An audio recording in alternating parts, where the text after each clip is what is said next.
that have been consistent speaking against the bad government and for the purpose for reformers. Niger what yo.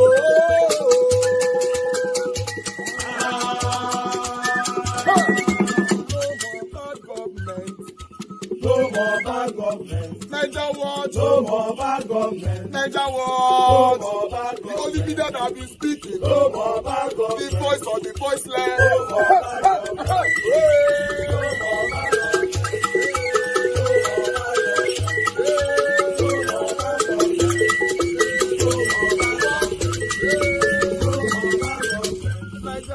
No more bad government. For the poor. No more bad government. Niger what? No more bad government. Niger what be here?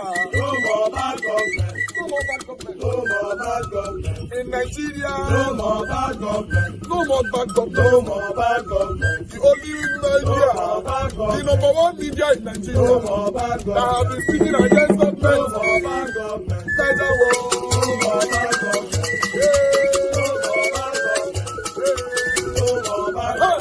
Niger what you? The voice of the voiceless. The voice of the voiceless.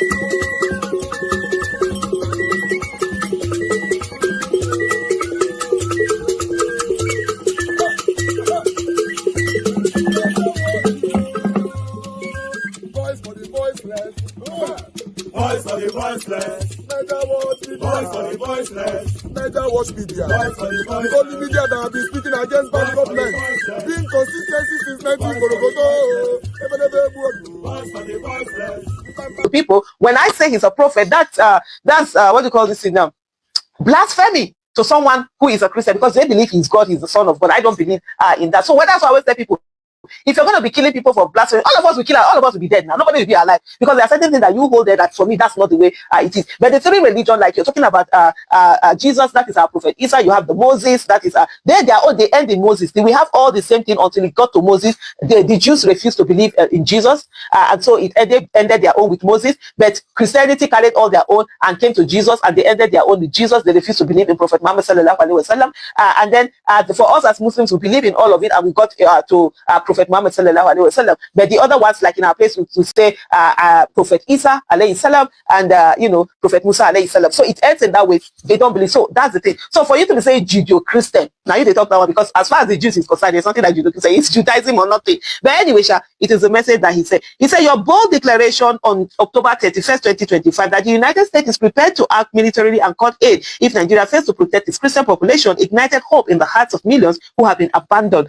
by the world. Instead of say abandoned. So, like for example, I can understand when a Christian in Borno State is speaking in this manner. I can understand when a Christian in Kano State, because by the way, Kano State have native Kano indigenes that are Christian. There's no northern state that doesn't have a Christian population. It's only how large it is, but of course, we usually don't hear about them at all. I can understand a Christian from Sokoto, from Kaduna, from Kano, Jigawa. Jigawa has a huge population of native Christians also. When I tell people, they're always surprised. And yes, they do. They have a lot. Fulanis have a lot of, Christians also. All this Borno, all of this. I can understand when they say this. But you from the southeast, that you are 90-something% Christian, you are saying that you are being persecuted as Christian. It's a different thing when you say you are being persecuted as an Igbo man. That one I can say, yes, Nigeria has not been fair to the Igbo man, most especially after the war again and all the things that happen. You expect for you to say in Christian, in Igbo land, that you as a Christian, that you are being marginalized for being a Christian in Igbo land. I'm gonna lie. Please. And I've had those who are Muslims, who are Igbo Muslims, who have talked about being persecuted also. Even those other people have come to, oh no, I said, no, you can't tell someone that what they're going through, they're not going through. So I don't get it when you from the southeast, the region that has the highest percentage of Christianity, if I'm not mistaken, is actually the southeast. That's the one that has the highest Christian. Then the northwest also have the highest percentage of Muslims. But so the way southeast, I don't think, no, that's not factual. Anyway, let me read what I see. The IPOB leader cited several incidents which he claimed were evidence of a hidden genocide against Judeo-Christians. There's something like Judeo-Christians in Nigeria. You're either Jew or you are Christian. They don't stop lumping them together. If you say that you are being persecuted as a Jew, I will understand, because Nigeria typically is intolerant to religion that is not this major two religions, Islam and Christianity. And I always say to people, let people worship what they want to worship. Even traditional worshippers are being persecuted. I was like, no, these are people, this is the religion of the land. All the other ones that came are foreign. So why are you telling them that they shouldn't do what they do? You saw the other one in Kwara State where they were even arresting some of them. Like, no, you don't have no, there's religious freedom in Nigeria. Let everybody do what they want to do. He said he cited several which he claimed were hidden, a hidden genocide against Judeo-Christian in the South, including the 2016 Nkwo and Aba massacres, the 2017 Operation. All right, guys. Thank you very much, my people, right there. Good morning, good afternoon, good evening to every one of you. Now, God and God bless you. Now, I have something to say quickly before we move on because I have a lot to present for you guys today. We have a packed presentation for everyone. Let me say, recognize my mother first, mother of all Mommy Diaspora. Good evening to you, Mommy. Thank you very much for all that you do. I appreciate you always. Thanks for always being there for us. Thank you, Abu Azim, my brother. I appreciate you for all that you do. Thanks for always being there. Our Dream Nation, my brother. Thank you very much. I hope baby is fine. Good evening to every one of you right there. Kiss the Ogera here, Oyintombra right there with us. Kiss the Ogera here. Thank you, Adewo. Ima, thank you, my wonderful people. Press on the like button to share back good. I can see you. Thank you. Good evening to you. Pacha Nofema, Jessica, I can see you right there. Prince Aka, I can see you. CEO in the building today. Osesmo, my brother, I can see you. Fitz, Favor, I can see you right there. Discussion Channel TV. Madam Eugenia, good evening to you, Matt. God bless you. God bless you all right there. I can see Wisdom, Lucky with us as well. Christian CXL right there. Thank you, thank you, thank you. Frank Uno in the building, been a while. Good to hear from you, James Osagi right there with us as well. Olarawaju Adele, so I can see you. Uma, I can see you. God bless you all. Love Maduka in the building. Thank you, my people. In case I missed any name, it's not intentional, but I just want you guys to know that I appreciate every one of you. You see this particular news right there that Nnamdi Kanu have written to America, or rather Donald Trump, to come for his rescue, which it looks like something that might happen. I like this, right? I like this, but because the way it's going on right now, to be honest, our government don't know what they are playing with. Yes, you guys remember when NSAS happens. When NSAS happens, we were only calling for NSAS, or rather for SARS to go, right? Then from one, he escalated to everywhere. You guys remember? Okay. This particular one now, if I were to be in the government or whatever, what they're supposed to do now is to quickly rectify, stop Trump from coming and sort out the whole issue and, you know, at least listen to Nigerians for once and put smile on the faces of Nigerians. But in case they want to pay deaf ear to it, I'm telling you, these people coming is going to escalate and touch every angles in Nigeria, including the people in prison. Remember when NSAS happened? A lot of prisoners were rescued at that time. Prison break happens across the country. You know, it might have, in fact, what will happen this time, because Trump have reiterated that it's certainly coming, but I'm going to give more monologue on this area. But the reason why I have to speak early today is because of Nnamdi Kanu. You and I calling for Nnamdi Kanu every day, you know, and some of us are synthetically, hypocritically, and selfishly calling for his release. Not that they want him to be released, but they are doing it for their selfish interest. And I'm going to prove that to you guys right now. On this broadcast today, I will not make money from my broadcast today. I'm going to do that because of, I'm going to do that for Nnamdi Kanu. Yes. If nobody has super chatted me today, please don't super chat me. I have a reason, because the super chat will not come to me. Except you want to pay to Nigeria account, I'll put that on the screen later on. But in terms of monetization and everything, I'm not going to get any money today. I'm doing that for Nnamdi Kanu for me to prove something to everybody today. To let you know that even some of our Igbo brothers, we are not fair to ourselves. There's a music that came out for Nnamdi Kanu that I did not jump I did not jump bail. I did not jump bail. And that music is fantastic. I love it.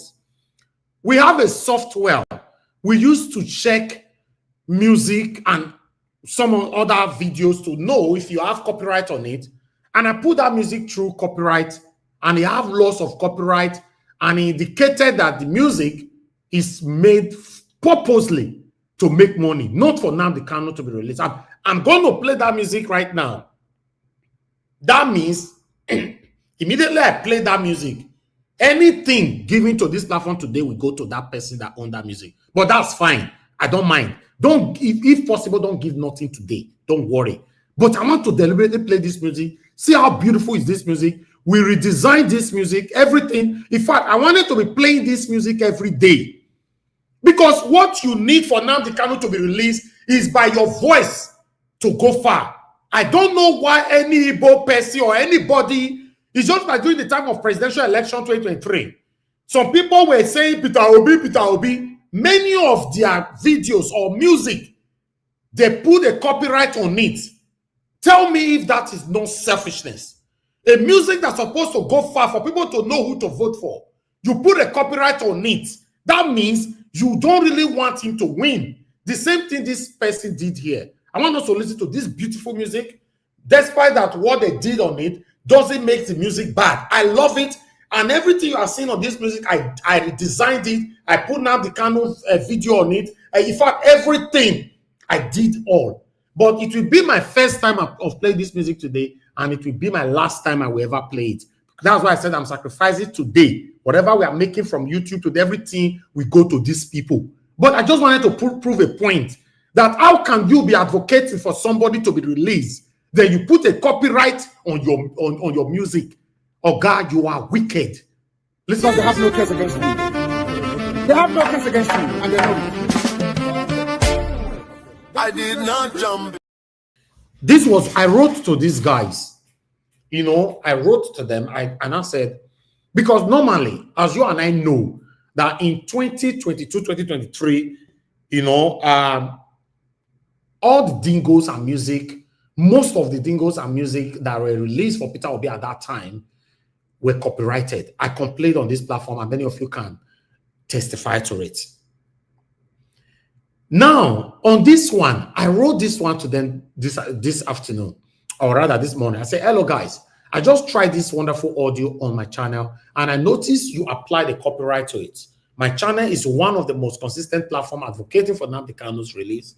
I thought it would be brilliant for me to play this song every other day to cement my calling for his release on my live broadcast. To be honest, if this music was organically and sincerely created for the freedom of Mazi Nnamdi Kanu, why apply copyright to it? How do you expect the message to go far if the copyright is there? Question. Come on, guys. Let's genuinely advocate for the release of this man without selfish interest. I will delete the music with immediate velocity. I still decided to play this music today, at least to send this message. Whatever you give to this platform today, any super chat you give or whatever, will not come to me. Yes, I might put out a Nigeria account later on if I remember on the screen. But at least, let me send this message for anybody out there. It's just like me now, for example, my people. I run my broadcast every blessed day. Then I'll put it. Do you know that I have the button to put a copyright on my live broadcast? Do you know how many people copy Nigeria Watch videos and rebroadcast it either on their own platform, every other platforms? Do you know how many of my videos is on YouTube? People copy, maybe Madarita is giving submission, or Gas CM giving submission, Mr. Jonathan, Black Panther. People copy and repost on their platform. So if I was to be putting a copyright on this for selfish reason, do you think our voices can go far? This is wrong in every ramification, any angle you want to look at it. If you are playing the normal music, that's fine. Not you calling on the release of a man that is gradually dying away in prison. Then you apply the copyright to it. On what level? How? Unamata don't tire me for this country, to be honest. Are you guys aware that Nnamdi Kanu is gradually dying away? Is it because you see him shouting in court? Or you might say this man is just acting movie?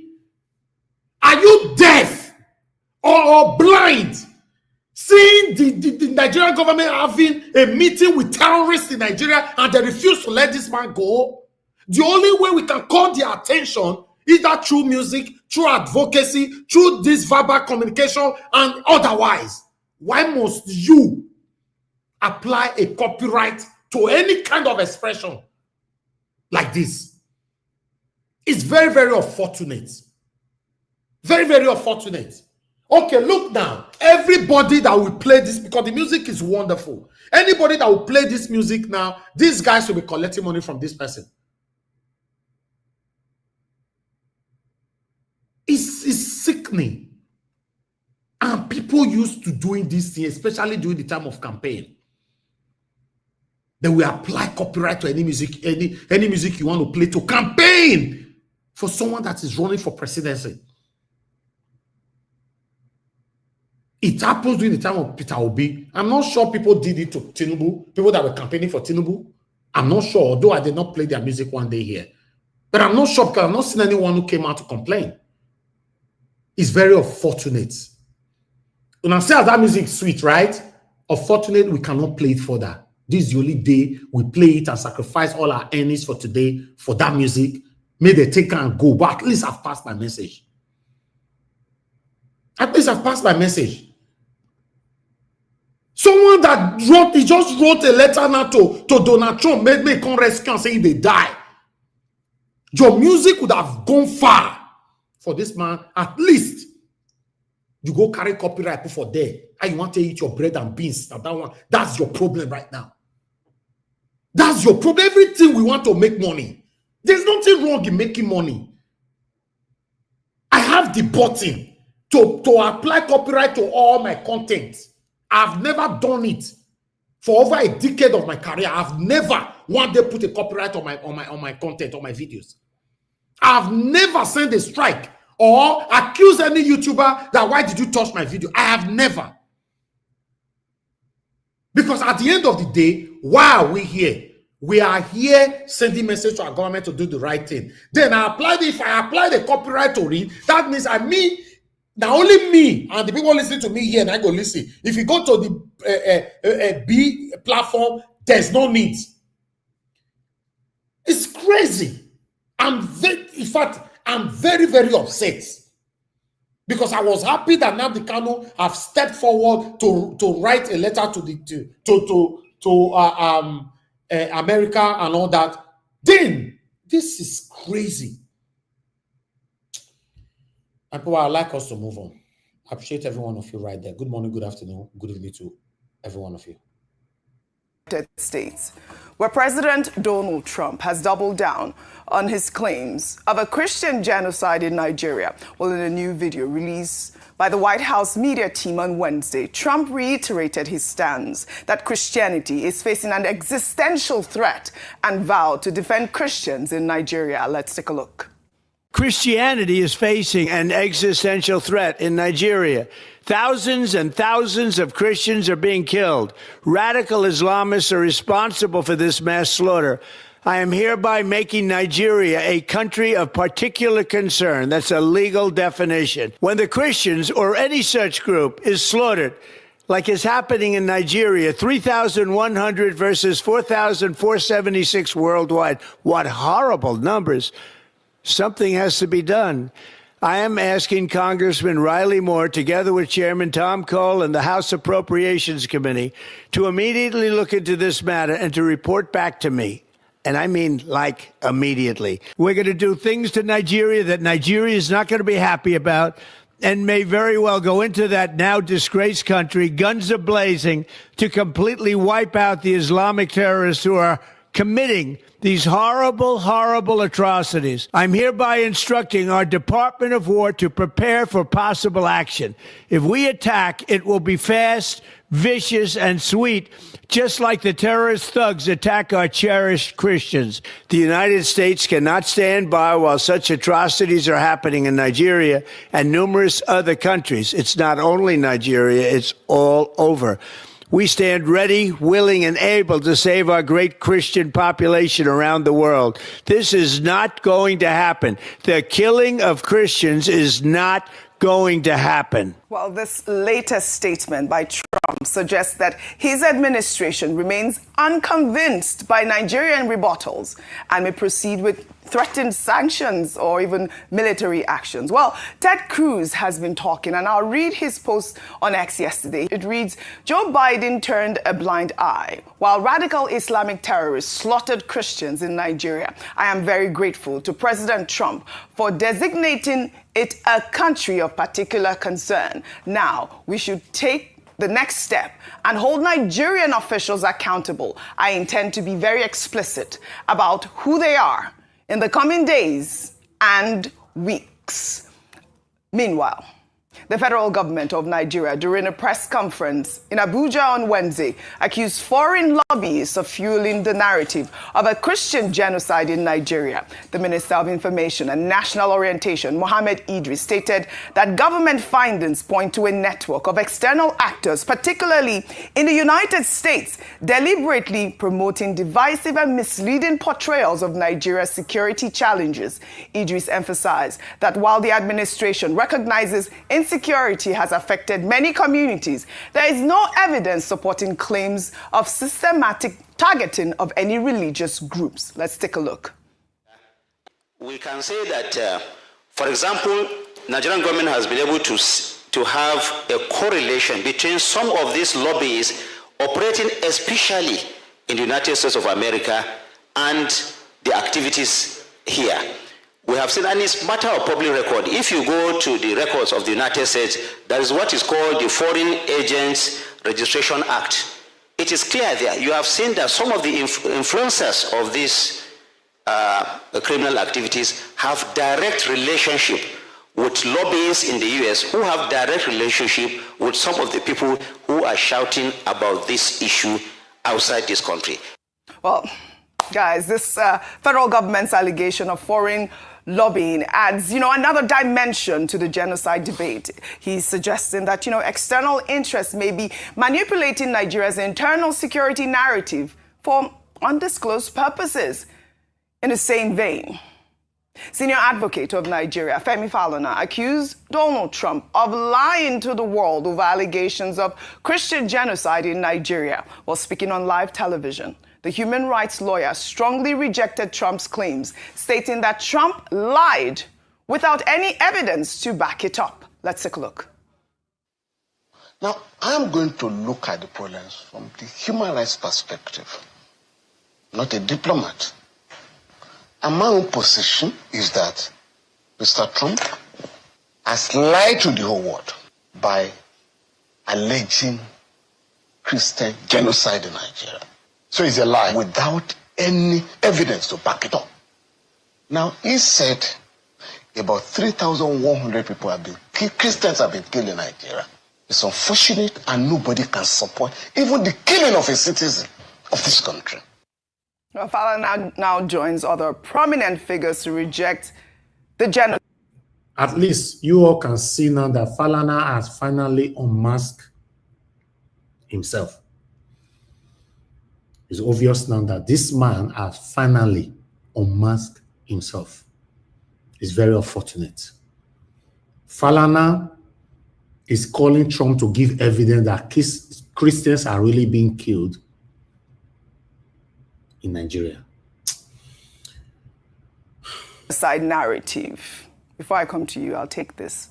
Well, on February 14th, 2024, Bishop Wilfred Anaigbe of the Catholic Diocese of Makurdi made serious allegations before the United States Congress alleging systematic killings of Christians farming communities in Benue State, claiming that over 1,000 Christians had been killed, over 160 churches destroyed, and large swaths of land seized in the past decade. The bishop also testified on March 12, 2025, before the U.S. House Foreign Affairs Subcommittee on Africa, accompanied by Reverend Father Remigius Iluha. Let's take a look. Constitutionally, we are a secularist country, but our unity has been fragile. Political and religious actions and even public speech have been carefully managed to avoid accusations of religious bias. A long-term Islamic agenda to homogenize the population has been implemented. over several presidencies through a strategy to reduce and eventually eliminate the Christian identity of half of the population. The quest to Islamicize the land appears high on the agenda of some of the powerful and influential Muslims in Nigeria. There is a campaign to take land to spread Islam, and there is the hemorrhaging of Christian farmers from the central region of Nigeria and Benue State, and Makurdi Diocese in particular, as they are forced to abandon fertile lands that used to feed the nation, which classify Benue as the food basket of the nation. Militant Fulani herdsmen are terrorists destroying society. They steal and vandalize, they kill and boast about it. They kidnap and rape, and they enjoy total impunity from the elected authorities. None of them have been arrested and brought to justice. This is supported by the corrupt system in which we operate and the abject poverty among us, which allow the criminals to easily attract more recruits and prey on more victims. At the end of 2024, several villages were warned by the attackers of the upcoming violence, and the leaders called the police for defense ahead of time. But they did not come, and the Christian massacres, almost customary, took place, killing hundreds in Plateau and Benue. The militant also burned down the 8 Catholic churches of St. Mary's Parish in the Diocese of Boko, which in Benue State, as well as the parish house, clinics, schools, and other houses. We live in fear because at any point it can be our turn to be killed, but to remain silent is to die twice. So, I have chosen to speak. I speak on behalf of the millions who are in the camps.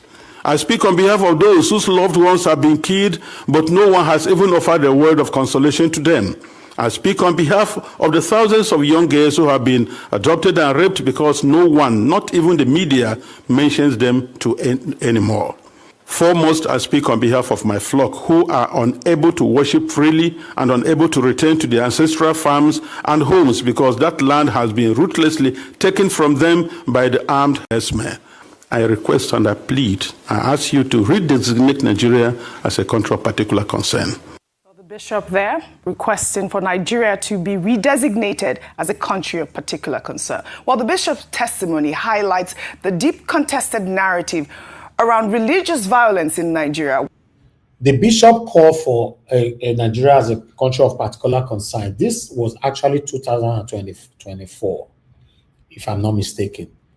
But now, Donald Trump now reacted and declared Nigeria as a country of particular concern. But some people are still saying, people like Falana and many other satanic lords are saying, Donald Trump lied. I don't get it. Lied as how? How did Donald Trump lied? You are now inside Nigeria. Are you not aware that Christians are being massacred every other day in Nigeria? How did Donald Trump lie, Falana? How?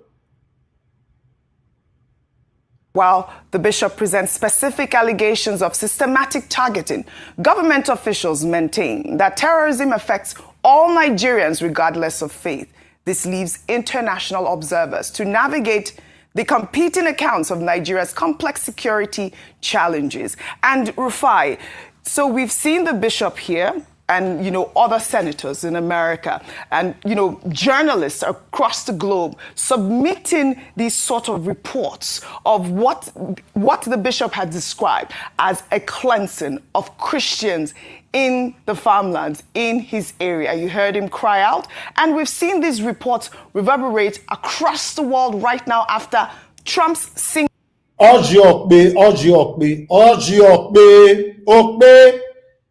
were Arise TV when this particular video were submitted, uploaded in 2024? Where Arise TV did that time? Where Channels TV did that time? Where TVC channel did that time? According to the bishop, it said the media have failed woefully. Now you people are not stretching it. Where una did that time? When was the last time our media outlets go to the scene where they massacre Christians and take record or their findings from there and bring it to the world? When was the last time that happened in Nigeria? See the way she's stretching it now, like, okay, we are doing our job. Where una dey that time? singular tweet. Your thoughts. People have said, oh, Trump didn't have evidence, Trump doesn't have information, but we don't have the information that the U.S. Department of State has at this moment. Oji, God bless you for playing that tape. But you see, after playing that tape, I will still tell you that what that priest did report is still under-reporting, because many of the cases are not reported. I read out a message about a vicar in Kaduna today, 600 million being asked. Many cases like that. But Oji, because I know the country I am from, I keep saying, let us stop the killings. Because the country I am from has now changed the conversation about Christians and Muslims, which is never the case. The point is, how will people commit crime and the state does not bring them down? And the state does not act as a deterrent from them to keep committing that crime. That's what I have a problem with. So that's why I campaign for stopping the killing. Because in the last 1 week, the conversation has shifted to which religion is being killed the most. And please, we should never fall into that confusion, because it's that kind of confusion the political actors want. In all of this, none of them have come out to say, these are the advised steps we are going to take to stop the killings. The conversation has been, call Trump a liar, pit religions against each other, make a case that others too are being killed. But does it stop the killing of people? No. It doesn't. No. So please, the charge for the Nigerian government today, and the charge for everybody, Christians and Muslims and Shakmono worshippers and Ifa worshippers, we should all be united. We are all Nigerians. All right. The question is, how can we stop this killing? Right. The government should be charged to stop this killing. Right. If they're going to employ more military, if they're going to employ more security architecture, stop the killing. That's all we want. That's the main point. And it is quite, it was good to see the federal government engage with journalists yesterday during that press conference. And I believe that the minister is saying that Nigeria is willing to collaborate, which is the main point that I keep stressing here, with, you know, the United States to tackle this menace. Meanwhile, the Department of State Services, in a statement on Tuesday, said that it is prosecuting several high-profile terrorism suspects with multiple ongoing trials before Justice Emeka Nwite of the Federal High Court in Abuja, who has granted the DSS's request for an accelerated hearing in some cases. Among the key trials are internationally wanted suspect Mahmoud Usman, the self-styled Emir of Ansaru, and Abubakar Abba, his deputy, are facing a 32-count terrorism charge, with Usman already sentenced to 15 years for an illegal mining count after pleading guilty, while Abba remains a not guilty plea. Their trial is set to continue on November 19th. The secret police also highlighted the trial of Khalid al-Barwani and 4 others accused of masterminding the 2011 UN complex bombing, a case previously delayed by procedural issues. Additionally, 5 suspects involved in the June 2022 Orwa Catholic Church attack, in which over 40 people died, are standing trial on a 9-count charge and were denied bail by Justice Nwite due to the capital nature of the alleged offenses and strong evidence of their membership in the Al-Shabaab terrorist group. Lastly, the DSS stated that it filed 6 separate terrorism-related charges against 9 suspects, including 2 at large connected to the June 2025 Yelwata massacre in Benue State, while 2 others are being tried for alleged reprisal attacks. And I'll take a statement from the DSS chief. He wrote, "The various arrests and trials of terrorism suspects show that Nigeria's security agencies have been diligent in dealing with the..." No, sir. DSS, no, you are not diligent. You are not. I don't know why Oji is giving these people credit. This news that they are now bringing back now happens 2023, 2024, if I'm not mistaken. We are talking about now. What about the peace talk they had with terrorists recently? perpetrators of terror in the country. The men we are prosecuting are separate from hundreds of suspects under the military's protective custody, whose cases are being handled by the Office of the Attorney General of the Federation. In July last year, 125 of the terrorists were convicted. We shall continue to make the suspects accountable for disrupting the peace of our country in consonance with the rule of law. Vimbai, I'll take your comment instead of taking this tweet so that we'll have time to discuss. But I think that it is great to see the federal government, the secret police, highlight these terrorists that have been convicted. I mean, when I was reading some of the reports, I was wondering, how many terrorist groups do we have? Al-Shabaab, Lakwawewa, Boko Haram, Ansaru. All of these are the menace, the insecurity that we're dealing with in Nigeria. Well, kudos to the DSS. Absolutely. And we shan't glorify them by, giving them... Kudos to what again? Ew! In trouble. Our media, they are gone. They are gone. Somebody just corrected me there that report is since 2011. See what they are not using now. They're not just we say kudos to DSS. Hey, Salobo. Now what? A big trouble. But I'd like us to listen to another woman who accused Donald Trump.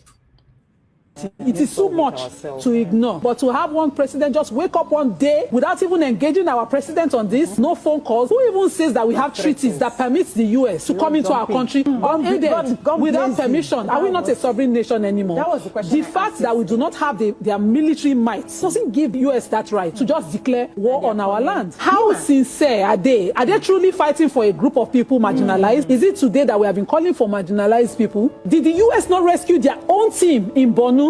Right after the Chibok girls were kidnapped, they came into this country without the right permission, went in, lifted their people and went out. Who are the owners of the helicopters landing in our very, very resourceful sites, taking away resources unabated in this country? Is it not for the lack of our military might that we could not have confronted those people? When we sought their help, when we felt helpless and sought the help of international countries, nobody came. It is sad that we are thinking somebody will come, including Saudi, for those of you who think this is a religious issue. Right now, Sudan is the way it is. Are you following Sudan at all? We have countries in Africa completely wiped out because of their resources. Congo, right now, what are they doing in Congo? Have somebody responded to the death happening in Congo? I pray for Africans because we really need that help. Nobody is coming to save us. But if they will just leave us to manage our resources, we can just stop colonizing and neo-colonizing us. We have not been able to join the Security Council in the UN till date. No African country is membership there.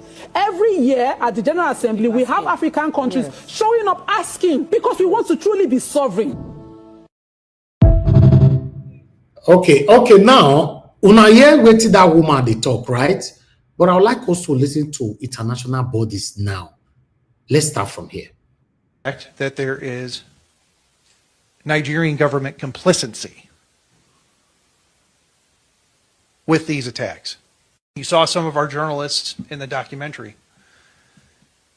We wanted to be an organization that tells the truth about what's happening in Nigeria, hence truthnigeria.com. I want to just kind of let everybody know and help you understand how Nigerian news works. If a Nigerian government official does not call for a news conference, the event did not exist. So in order for the narrative to get to the mainstream media, get picked up by Al Jazeera, get picked up by CNN, everything else, it comes from a Nigerian government source. From the very beginning, they determine the narrative. The reporters regurgitate the government narrative. We decided to be a voice and try to help change that paradigm and created Truth Nigeria to document what is actually happening. How many of you guys know that there were 10 Christians killed in Kaduna just the other day? How many of you know that there were 30 Christians killed in Plateau just a week ago? How many of you know that besides the 280 Christians that were killed in Yellowwater on June 13th,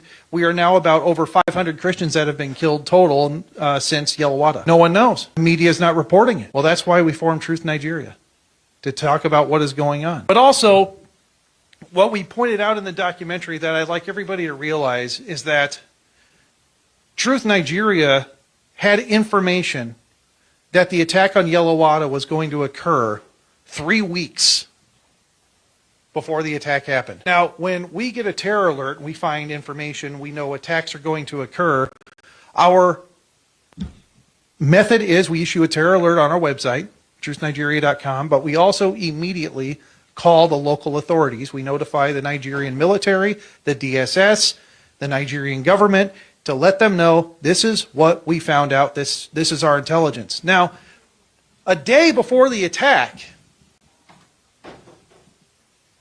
we got word that there's movement happening. They are mobilizing, and they are coming for Yelawada. So the day before, our team notified the government, the local authorities, the army, the police, and said, hey, there's movement, they're coming, watch out. What happened? Absolutely nothing. The government stood by and did nothing with advance warning multiple times. In fact, there's a military fob with soldiers that was less than a kilometer away while the attacks were going on, shooting warning shots in the air, but did not engage the terrorists as people were being burned to death, hacked to death with machetes, and being slaughtered. These foreign terrorist organizations is we will treat you like we have treated Al-Qaeda. We will find you, we will map your networks, we will hunt you down, and we will kill you. We know exactly who these people are. We know what networks they work with, what foreign terrorist organizations they're a part of. We know where they're going, where they originated from, what they're carrying. And they know we know. So the Department of War is not going to degrade or just simply arrest. We're going to defeat and destroy. Christians in Nigeria has reached crisis levels with thousands of Christians being slaughtered. And US President Donald Trump is now instructing the Department of War for possible action. Joining me now is Bernard Tuchunji, National Director of the Aid to the Church in Need, Australia and New Zealand. Bernard, it's horrific to see and hear the reports out of Nigeria. Can you shed some light on what's happening there? Yeah, thanks for the invitation, Rita. Nigeria is a country of 200 million people, basically half Christian, half Muslim. And for 15 or so years now, this sort of situation has gone on. We've got a story from June this year. 200 Christians who had been displaced already were sleeping in a church. They were locked in that church where they slept. The church was set ablaze, and those who tried to escape were either massacred or shot or macheted as they left. So there's a real situation for people. These are not uncommon stories, but then you've got situations of just discrimination, can't get a job, can't get into politics, can't buy land for the Christian churches. So this is not a situation that's new. It's been going on, and I think maybe the world's starting to sit up and have a look. Well, some of the footage coming out of that country is just horrific. We can't even play it. I can't even describe some of it. Yeah. It is that shocking. And President Donald Trump has announced the US will immediately stop all aid and assistance to Nigeria if its government continues to allow the killing of Christians. Christianity is facing an existential threat in Nigeria. We stand ready, willing, and able to save our great Christian population around the world. This is not going to happen. The killing of Christians is not going to happen. That was the president earlier today, and overnight the New York Times reported that the military has started drawing up some plans to quell the violence. It's a very difficult situation because airstrikes are possibly not feasible. What is the best help that the United States can provide in this current situation? I have to say that I think even President Trump coming out and saying something has already been immensely helpful, because people are speaking about, they're hearing about, they're debating the question, what's going on there. And, you know, we hope for just leaders who do good things, and I think it's good that someone's coming out and just saying something who's got a very large microphone to straight up. That's a benefit. Whether or not we go in is a whole other question, but this is moving things in a good direction. And you said the population there is almost 50-50 Christian, Muslim. Why are the Christians so persecuted? Why don't they have the protection, the power? How are they being not only discriminated against, but in some cases slaughtered? Yeah, it's a good question. This is not like Pakistan, where you've got a tiny minority of Christians. It's half-half. Until 2023, only 2 years ago, politicians ran on a Christian-Muslim ticket. 2023, there was a Muslim-Muslim ticket that went up. So we've got basically all areas of political and military governance is now governed by Muslims. We have Sharia law in 12 of 36 states from the year 2000. So it's starting to feel to the Christians like, well, this isn't really, we're not really welcome in our home. At the worst level, you've got these sort of massacres. At the general day-to-day level, you've got really, are we welcome here to get a job? Christian children, women have to wear the hijab right through that. Their female schooling, Christian catechists can't be in school, Islamic catechists can. So there's not an equality of person, and the Nigerians are feeling that. Oh, absolutely. Now, international watchdog group Open Doors has reported nearly 70% of Christians killed for their faith last year were in Nigeria. Groups like Boko Haram, Islamic State and West Africa Province and Fulani militants are blamed for most of these attacks, targeting Christians, often farmers. Rights group estimate that there are between 4,000 and 8,000 Christian deaths annually, murders annually. And we've got the Nigerian president refusing to address this violence. He said that the characterisation of Nigeria as religiously intolerant does not reflect our national reality, nor does it take into consideration the consistent and sincere efforts of the government to safeguard freedom of religion and beliefs for all Nigerians. What's your response to that? Because there has been so many world leaders really declining to tackle this issue. We've got Donald Trump now coming forward and putting it on the agenda.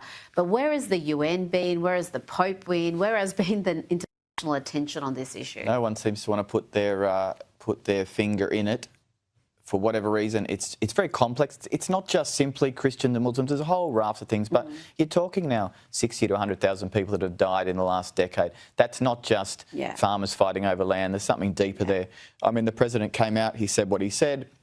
It's a political response. They do have religious protections in their constitution, but it's not the experience on the ground. So you can say what you want, but the Christians are standing in the graves of their loved ones, begging for help, and no one's really listening. So I think the president really needs to listen to his people. And really, I mean, there's not an election for 2 years, but there needs to be a bit more of a recurrence to the Christians, an allowance for the Christians to live their life. Otherwise, they're really going to feel like they've got nowhere to go, which is really how they feel now. And we've seen that experience in... That Sharia is on our neck, and that is in the public space. 12 core northern states Sharia run. Now, can I ask you as I begin to close, which country in the world do you see two laws side by side running the country? Tell me any country in the world. The northern part is in penal code. The southern is ruled by criminal code. Two laws. And the only reason they have not pronounced Nigeria a Sharia nation, just one reason. They have not fully captured Southwest. And you have heard in the last few days, the Sharia fire in Southwest. Backed up from the Sultanate. An agenda is going on to Islamize this country. And it's not a hidden fact. To the outside world, Nigeria is a Muslim nation. Nigerian constitution is a Muslim constitution. Telling ourselves the truth, except we want to sleep. Please, I want it written down that God sent one of you to tell the truth. Whether we are going to be able to do it or not is left for us. But the truth is, except we put the sole of our feet in the governance of this nation, prayer is good, we continue to pray. Fasting is good, we continue to fast. Teaching moral is good. Let me just read this out to you. I have 1 minute 36 seconds. Sharia is mentioned in Nigerian Constitution 73 times. Islam 28 times. Grand Qadi 54 times. Muslim 10 times. In the Nigerian Constitution of 1999, as amended, as they used to say, I've told you that constitution should be trashed. It's a lie. There is no single mention of Christ, no single mention of Christian, no single mention of Christianity, no single mention of church. Then I ask you, is Nigeria a secular state? Is Nigeria a secular state? Constitutionally, Nigeria is an Islamic state. I have told us we need, our educational system is Islamized. I remember the problem in Kwara. Some of us remember the problem in Kwara when Christian schools were taken over. And they asked the governor of Kwara State, you get to a school of 48 teachers, 40 are Muslims, only 8 are Christians. And those 8 are to teach BK. You go to a church of 60 teachers, 55 are Muslims, only 5 are Christians. Then they asked the governor, is this fair? He said, I know it is not fair, but that was what I meant. That was what I meant. That's what is going on, sir. Please, let's wake up. This also we ought to do without leaving the others undone.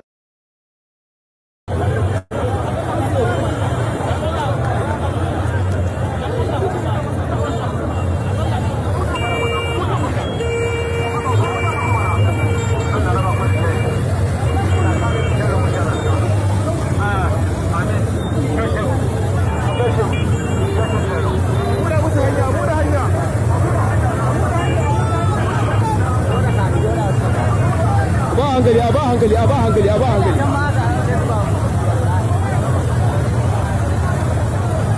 ku shigo a shigo a ba hankali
Oh God, this is so sad. A country that have government, and this thing they happen. So, and these people are still defending themselves. They are defending themselves. Government having a peace talk with terrorists, and all of them came in with sophisticated weapons. This is very, very sad. Your help. Donald Trump, we need your help. Come and rescue Nigeria. Please. Genocide in Nigeria is free. Yes. Come and rescue Nigeria. Is free. The killing is free in this country. Killing is free in this country. Please. Kidnapping is free in this country. Is free. Share this video. Donald Trump, come and help us. It's free. Please come and help us, sir. Sir, we need your help. Please, U.S. government, we need your help. Our politicians have failed us. Our forces have failed us. We need your help. Donald Trump, come and rescue us. Come and help us. Please, Donald Trump, we need your help. Come and rescue Nigeria. Come and rescue us. We need your help. Killing is too much. Kidnapping is too much. Terrorism is too much in this country. Then they kill us. Our politicians cannot protect us. Come and help us. Come and help us. Tinubu governor will not protect us. Tinubu president will not protect us. APC have failed us. APC have failed us. Come and rescue us. Nigerian army have failed us. Yes. Nigerian security have failed us. Come and rescue us. President Ahmed Tinubu have failed us. APC have failed us. Come and rescue us. Donald Trump, come and rescue Nigeria. Come and help us. Don't listen to our politicians. Don't listen to them. China remove God in our country. China leave us alone. China leave Nigeria alone. China leave Nigeria alone. Tinubu, please come and help us. U.S. come and rescue Nigeria. Come and rescue Nigeria. U.S. come and help us. China. Internet that USA is after our resources. Who are the hour? I don't understand. I mean, I learn the correct. Who is the hour? Talk say USA is after our politician resources. Don't say we. Who are the hour? I'll be 34 years old soon. No, you this country Nigeria 160 naira like this. I never enjoy for their hand before. So what's the resources for? Bad road, bad health care. I just buy fuel now 120 naira now. So which resources are you people talking about? Me na want una self. Me na really want una self. All these influencers where they pay una. Me na come outside come they tell Nigeria USA is after resources. Which resources? The terrorist resources? I don't understand. Which resources are you people talking about? The resources does not belong to. Till my grandma died at the age of 120 years old. She no enjoy Nigeria for anything. Nobody has been enjoying this country. So which resources are you people talking about? Men I want to say for this internet. I want to say that as a country, we were quite shocked by the allegation, because the allegation is premised on a wrong, false reporting or false narrative or false report. First of all, this journey started with the Republican lawmakers picking that soundbite from Bill Maher, who started this conversation. But they relied on two reports, because we see that over time, they keep shoveling those things on their social media platforms. The first report is from Inter-Society Civil Liberties and Human Rights, and the second report is on Observatory for Religious Freedom in Africa. These two reports, in their very constituents, they indicated that there is a killing of both Christians, Muslims, and non-Christian and non-Muslims. So how they concluded, even though they draw data and the analysis of the data suggests that there is no genocide, how they concluded their report by saying there is a genocide is quite intriguing. But there was an investigative report Mr. that was Bola, conducted in Nigeria. question. So you're disputing the use of the word genocide, but do you agree with the Christian Association of Nigeria, who have been speaking to the persecution of Christians in Nigeria? In fact, in a recent statement, they said they're calling on the government and security agencies to take urgent measures to end the killings and safeguard vulnerable Christian communities. That's a different group altogether, and they have the same message. I will put it this way. There are killings in Nigeria, quite frankly. We are not denying that. And we're also not denying that Christians have been killed. But we are saying that data and realities all suggested that the killings are not targeted to a religion. It is indiscriminate killing by criminal elements. Some are bandits, some are Boko Haram, some are Ansaru, and some are about criminal elements in the society. And even the finding of those reports suggests that the killing is, without restriction. And on the campaign trail, the president that you speak for, one of his pledges was to obliterate terror, kidnapping, banditry, and all forms of violent extremism. If the answers are there and the resources are there, why isn't this being done? So the promise he made was not to make that happen in 2 years or even in first term. But we have a result to, suggest the successes we have made so far. And I told you that we used to have prison break. We no longer have it. We used to have very minimal arrest of these individuals. We have massive one now. We have decimated them. They are not occupying any territory in Nigeria, in fact, as per saying a whole local government is on their territory. The budget of Nigeria is a little under $35 billion. Even in infrastructure alone, economists have reached a conclusion you need between $30 to $100 billion in order to revamp your infrastructure alone. But we're dealing with $35 billion for the entirety of the country. We have decayed infrastructure. We have to focus on education. Our people are down. We have to focus on healthcare. There is health crisis in Nigeria. We're revamping hospitals. We're doing a lot of things. We have to look at intervention. A lot of our people are under poverty scale. So we introduce intervention, school feeding program. A lot of this you're doing within the limit of the resources. And then we also have to invest in the defense of Nigeria. If you look at context, all you will say is to appreciate what we're doing. President Trump has suggested U.S. military intervention in Nigeria to tackle jihadist attacks. Would you welcome such support? We welcome any form of military assistance in form of equipment, ammunition, and the rest. We do not welcome the boots of foreign military forces in the Nigerian soil. Nigeria is a country of territorial integrity. It's a sovereign country. There are laws that govern sovereignty. There are conventions that govern military intervention in countries. You can't come to a country of people that have not invited you.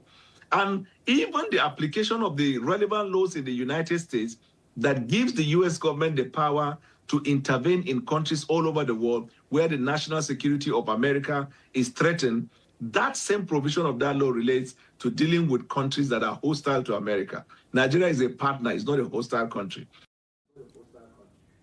Daniel Bwala there, an advisor to Nigeria's president. We stay with this topic. Pantophobia is experienced by all Progressives Congress and Asiwaju. That's why you see them doing that. Can Nigerian people, for the life of me, honestly ask themselves an answer that we are prepared to have a president that will appear in the United Nations, and when he stands to address, he will say, the fellow citizens of the world, Here we are in the United Nations, different from Bala Blue, Blue, and blah, blah. Or that he will say he brings electricity from America and converted it into yam and beans. Or he will say he will turn 50 million people into Agbado. And you see, if you look at the candidates running for the office, for the serious-minded Nigerians, it is quite evident. People in Nigeria, their minds are made up. It's like you're going to obedient people and you are trying to blackmail Peter Obi. And you are singing hip hop, it will not move them. The Nigerian people have made up their mind. They've looked at these political parties. APC is on the extreme, playing religious politics. Labour on the extreme, playing religious politics and all kinds of things. PDP is the only party that has national strength with a common Nayeram playing religious politics. I go carry this video come because we get everything for our archive here. Nayeram, APC is playing religious politics. Tinubu is Bala Blue Bulu Babalaba. That now the same person when you all talk for BBC Africa. Now they talk. So this one not be AI. This is not AI. The same person when you all the life in is so. Now they talk so. Listen. You are singing hip hop, it will not move them. The Nigerian people have made up their mind. They've looked at these political parties. APC is on the extreme, playing religious politics. Labour on the extreme, playing religious politics and all kinds of things. PDP is the only party that has national strength with a common objective for a recovered Nigeria. The Chatham House. The Chatham House, like I said the other time, is a building, but the institution running the Chatham House is Royal Institute of International Affairs. So what they usually do is they discuss about policies around the world. And when they raise up policies, they bring policy makers and around the world so that when you speak, they will see the world there. It is APC Nigeria and APC London, then the assistant chair of Chatham House, and those other white people you see are the lobbyists that APC briefed to organize those events. They went and made a caricature of themselves. Then in the evening, they were singing Bugao, Eni, Bigao, and they're jumping. As if what they did in the morning amounted to displaying intelligence leading to what we want to change as a country. When you go to the Chatham House, what do? You speak. After you speak, one or two people will ask questions. Have Nigerians not been asking questions? Those that will vote. As most of those people, they don't come back to vote. The people that will vote in Nigeria have asked questions about electricity. They've asked questions about the economy. They have asked questions about healthcare. They even talked about insecurity in their homes. Farmers has asked, how can we go back to farm? And he has answered that. Let us stop this neo-colonialism. By thinking that entering a British Airways to land in London and speak to some people who their skin pigmentation is white, that is a conclusive proof that we've told you what. No, speak to the government. I will be moved and appreciate if these guys will go and engage with the government of the United Kingdom. Because after all is said and done, it is the government that will influence the policy and not the Chatham House people. There is an argument which the learned Sikh, Mr. Keyamo, argued yesterday on the program. He said forfeiture doesn't mean penalty. And it doesn't mean a fine, because I made reference to a portion of the Nigerian Constitution which made reference to the status of anyone who wants to seek the exalted office of the president, and whether or not such persons are being involved in any kind of indictment or convictions in the past, fine or penalty or whatsoever. But he said that forfeiture in that nature wasn't a penalty. Actually, but in law, was that a forfeiture? One. Yes, forfeiture. In law, that forfeiture, is it a penalty? Yes, it is. You are forfeiting what rightfully you would have argued as your own. Why are you forfeiting it? Because investigation proves a link between you and that item, and that the item relates to narcotics. So narcotics and money laundering is a criminal offense. So this was when Buhala confirmed that Tinubu is a drug baron, not be big talk ammo. You are watching it here now. They say Buhala now go lie just now for BBC Africa. To his prosecutory mind, if the prosecutory mind is functional, these are the thoughts. How much was Bola earning?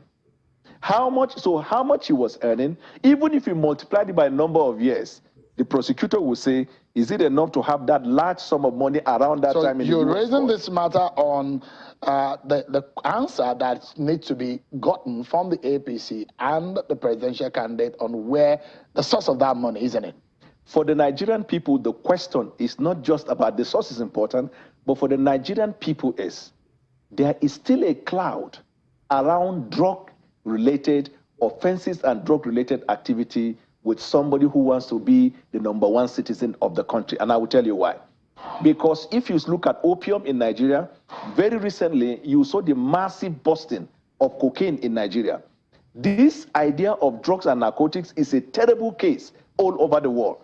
And if someone has that questionable character is elected as a president, what it means is that it will embolden people who are into those activities. That is why the person has to come out clean. That is point number one. Point number two, and very important, apart from the drug, if you look at part 799, President Trump fighting against religious persecution around the world, ordering the Department of War to prepare for potential military action on the ground in Nigeria and threatening to cut off aid to the African country if they don't do more to protect Christians from jihadists, as the State Department redesignates Nigeria as a, quote, country of particular concern. This designation was removed in the Biden administration. Watch.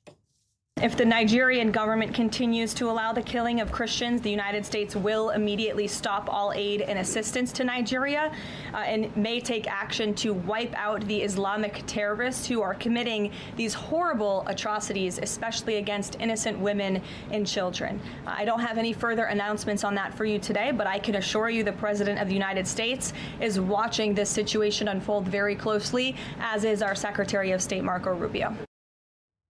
So more than 7,000 Christians have been killed this year. 19,000 churches have been targeted or destroyed since 2009, and over 125,000 Christians have been killed in the same period, according to the International Society for Civil Liberties and the Rule of Law, who keep track of these killings, even though they so largely go under the radar of news coverage. Here now exclusively today, President Trump's ambassador to the Holy See, Brian Birch. Ambassador Birch, welcome. It's good to have you with us from Rome. Thank you very much for joining me. You know, most people are not aware of this. I think the awareness is growing in recent days and months over this with President Trump's recognition of it. What do you say to the Biden administration or to those who say, you know, this isn't what's happening? It's really a dispute over land in Nigeria. It's not religiously based. Well, thank you, Martha. You're absolutely right. This has gone under the radar for too long. And thanks to our president, he's brought attention to this issue. As the president has said, Christians are facing an existential crisis in Nigeria. They're literally being slaughtered by the thousands, sometimes hundreds per day. And this is being done by radical Islamic extremists, and they are responsible for this slaughter. And thanks to the president, he has stepped up. He has said he is ready and willing to act.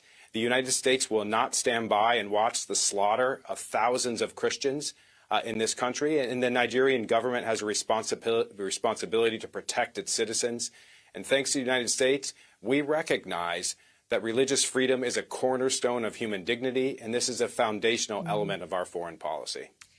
All right, so that brings me to my next question, because we give a lot of aid to Nigeria, $550 million in U.S. aid in 2025. And then there's another possible approval of $346 million in weapons going to Nigeria. So is this money, this aid, contingent on any country that it goes to upholding basic American values or risking losing that money?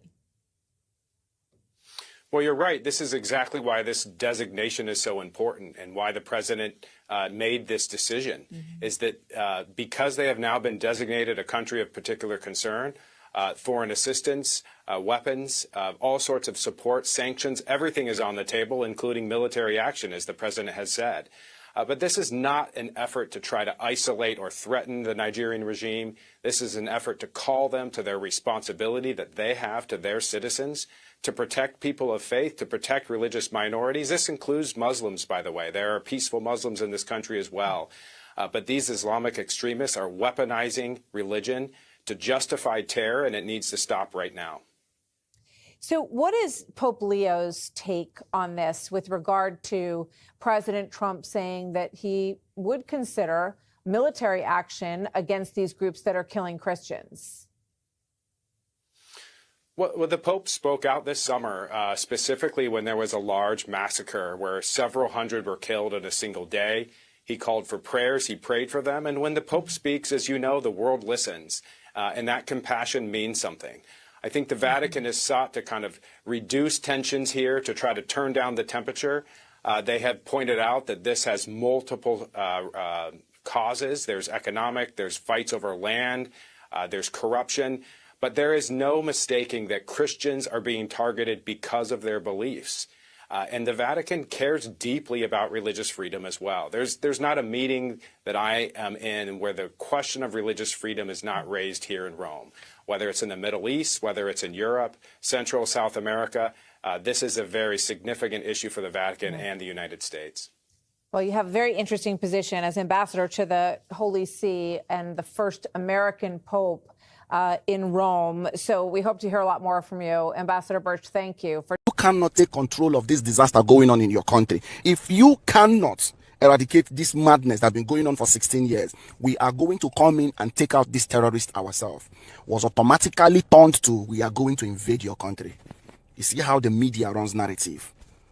A lot of bunch of headless chickens, a lot of people pushing this conspiracy theory are people living in their safe haven. Some of them live in the West, live in England, live in America, live in Canada, live in Australia. But the thing is, America wants to come and invade Nigeria. America invaded Libya. America invaded Afghanistan. America invaded Iraq. America invaded Syria. Those countries are countries with the same mindset. They don't want the West. So no matter what America, they were trying to save you, they will still go back to what they were doing before. They didn't tell you America also invaded Austria, Hungary. They didn't tell you America played it, even Germany. They didn't tell you America played a key role in Poland. Ireland. They didn't tell you America played a key role even in rebuilding of Vietnam. They didn't tell you America played a key role in China, even recovering themselves. They didn't also tell you America played a key role in Korea, even in Japan. They did not tell you that. They didn't tell you. They didn't also tell you that America they've been sending money, supporting groups. A lot of Americans are in Nigeria, all the IDP camps. They are eating, they are surviving, Medicare and everything is from America taxpayers' money. They didn't tell you. They will tell you, oh, America wants to do this, America wants to do that. Headless chickens. And it's a very big problem. The media, look at yesterday, the BBC of all people have just been caught. The twisted narrative of a story to run an idea, an agenda. And what happened? We ran away with it. So you need to read in between the lines. I will come and take out these terrorists ourselves. These terrorists are taking your resources. Northern Nigeria, the pandemic, the cancer that started from Northern Nigeria in 2009 have now spread all part of Nigeria. Kidnapping is now a big business. It used to be kidnapping for money. Your person will come out. Now, you will pay and your person might not even come out. Now, it's organ business. And your government is sweeping everything under the carpet. I want you to follow this website. Go through this website. Make sure you're updating yourself on this website. This is the only website I've seen in Nigeria that a lot of news there, they are not hiding nothing. Truthnigeria.org. Headless chicken. To Nigeria, they say you be headless chicken, no, not be me talking. Because you were the one defending this rubbish. America is coming to invade Nigeria. America is coming. They don't tell you, list the names of other countries that are doing well today that America invaded and helped to become a better country. You know, so headless chicken. To Nigeria, not be call you. They say you are headless chicken. So where you did now, come and defend yourself. Because before they cut the remaining head come out. Madam Origin, thank you very much for calling in. Good evening to you. Please talk to us. Hello, Mr. Niger Watch. Yes, ma'am. Good evening to you once again. Talk to us, ma'am. Thank you. Thank you. Please, I will need the 30 seconds. Please, everyone, all well-meaning Nigerians. I can see almost 330 something people here watching. Please hit the like button. Hit the like button. This is the best or the least you can do for your people inside Nigeria so that people can be educated. People can be enlightened.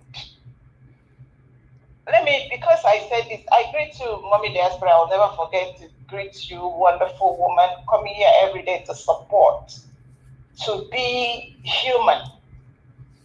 You are human. That's why you're here. some people, to be honest, are not human, because there is a criteria. What qualifies you to be a human? You have to meet that criteria. Thank you, Mr. Nigel Watch, for being a human. Thank you, everyone that have seen these atrocities and are screaming at the top of their lungs, looking for help. Mr. Nigel Watch, do you know that Ochinika Ojiope was reading to you what happened in, it is called Commission on International Religious Freedom. It didn't say Christian religion. It said religious freedom. America stands for religious freedom. There is a commission specifically for that. And they report every year. And I believe that is one of the places that Ona aka Tinubu went to report Jonathan. Jonathan was flying Christians. His regime there. This is every year. The last one I watched was in March the 13th, 2025. For the Nigeria one, it said, here is a congressional hearing on conflict and persecution in Nigeria. That was the title of the one they held for Nigeria, March 13, 2025. And all the atrocities of Nigeria. This thing is documented. There are, you see all these international media, they say they can't watch. These things are presented to them, they see it. The only people that don't know and don't see are the Nigerian media. That don't know what is going on in their country. It's Nigerian media. And let me tell you how Nigeria has been able to escape. Because you see how much America, this USAID that they are accusing, because that's what they do. They blackmail you for your good intentions. America gives you what they call aid to nations. And Nigeria is receiving an astronomical amount of money. When these cases come up, they'll say, we know there is, people are dying, people are buying, but we need help, we need equipment. This is the same equipment Musa will tell you that it has disappeared from the barracks. As soon as they send them, they share it to the whosoever. And now I don't care whether it is anybody, anyone that is involved in this criminal cartel inside Nigeria that is causing this mayhem. Okay, network is failing. Is that from where? The African people are angry. Why is it? Madam Origin, are you there? Can anybody? Yeah, you are back now. I don't know why it's failing. You're back. Oh, really? Yeah. Go ahead. Madam Origin. Yeah, so like I was saying, they will go ahead and cry out and say, oh, give us money. That is God, I don't know what's going on. Madam Origin, I don't know if this is your fault. Your network is breaking. Can anybody hear me on the panel? You don't say this our panel. If they call for help, they know they answer you. Many of them will take issue. I can hear you. I think it's issues with Madam Origin. Okay. Okay, let me try someone else then. Thank you, Madam Rita. Ogatone Africa, can you hear me, sir? I salute you, sir. I salute you, sir. Yeah, good evening to you. Thank you, sir. You know, I just want to say thanks for your effort, you know, but as for me, I'm better my brother, Sir Elvis, because if it's going to take us. If it is a white man that actually don't like black people, is what it takes. As to please, black crime against black, fellow black, is too much for anybody to swallow. That's all I have to say, my brother. Okay. Thank you. I don't lose, it's just so painful that now the white man, I will call you. Thank you. Wait for to come and save us. But unfortunately, we failed ourselves. Let's say it how it is. Just push black people away from his country. Just put traded him. Now the person that will call what is so black? We're not going nowhere. Okay. We have to separate that country to see whether we can move ahead somehow. I don't know, to restart. It's too painful. Thank you. Thank you, my brother. Thank you, sir. Thank you very much. Mother Deborah, thank you very much, man. Good evening to you. Before Mother Deborah will speak, yes, somebody were asking for Nigeria Watch account number. That's it right there on the screen. In case you want to support us, for today, I prefer you support us on our account number rather than going through the super chat. As you know that we've deliberately played the copyrighted music. Mother Deborah, thank you very much, man. Talk to us. Good evening to you. Yeah, good evening, Mr. Elvis. Good evening to everyone watching the program today. You're all welcome to today's broadcast.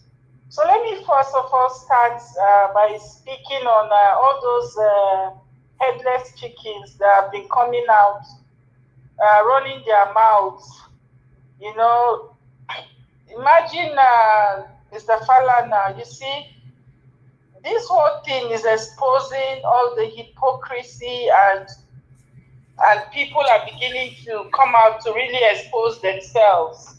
You see, he's coming out now to question why Donald Trump wants to that what they said is false. But the question is, where has he been all along? Mr. Falana has been in Nigeria. Even a blind man in Nigeria knows what has been going on for years. And I can't recall seeing him coming out to speak against what has been going on, the massacre that's been going on in Benue, that's been going on in Jos, that's been going on in Kaduna. Mr. Falana has not come out to speak against it. So he's not aware of what is going on in Nigeria. It's just a shame that this kind of people that we think have integrity, you see now they are all exposing themselves, that they are all part of the problem. They are all benefiting from what is going on in Nigeria. If you look at most of the people who are coming out to condemn what is being said, for me, I see anybody who criticizes what is being said, a lot of them are on the side of the terrorists. That's my own take. Except if that person has been speaking out before. But anybody who wants to be honest, that knows what has been going on in Nigeria for years, will support anything that would deal with the situation. But you see, all of them that are coming out to criticize, to say, oh, they are coming for our natural resources, they are this, they are that, they are all part of the problem. They are all on the side of the terrorists. They are all benefiting from what is happening. Otherwise, why would you want a solution? Just like that Sea King said, they are saying, oh, our resources, what benefit has those resources been to Nigeria? Why haven't they done something to resolve the problem since when it has been going on? They're all of a sudden now, they're all waking up from their sleep and they want to come and talk. All right. It's so annoying. And look at the other lady that worked with TVC that is saying, oh, they want to come and colonize Nigeria. Yes, we rather have America colonize Nigeria than have the bandits colonize Nigeria. Is the bandits, are they not colonizing Nigeria already? Can she not see that the bandits are already taking over and they are colonizing everybody? So she now prefers to be colonized by bandits. And nobody says America. Okay. America did not say they are coming to colonize Nigeria. These are people are just pushing their false narrative. And these are people that pretend not to see what is happening in Nigeria. Shamelessly, they are all coming out now to push their own agenda. So she rather have bandits colonize everybody. Is that what she wants?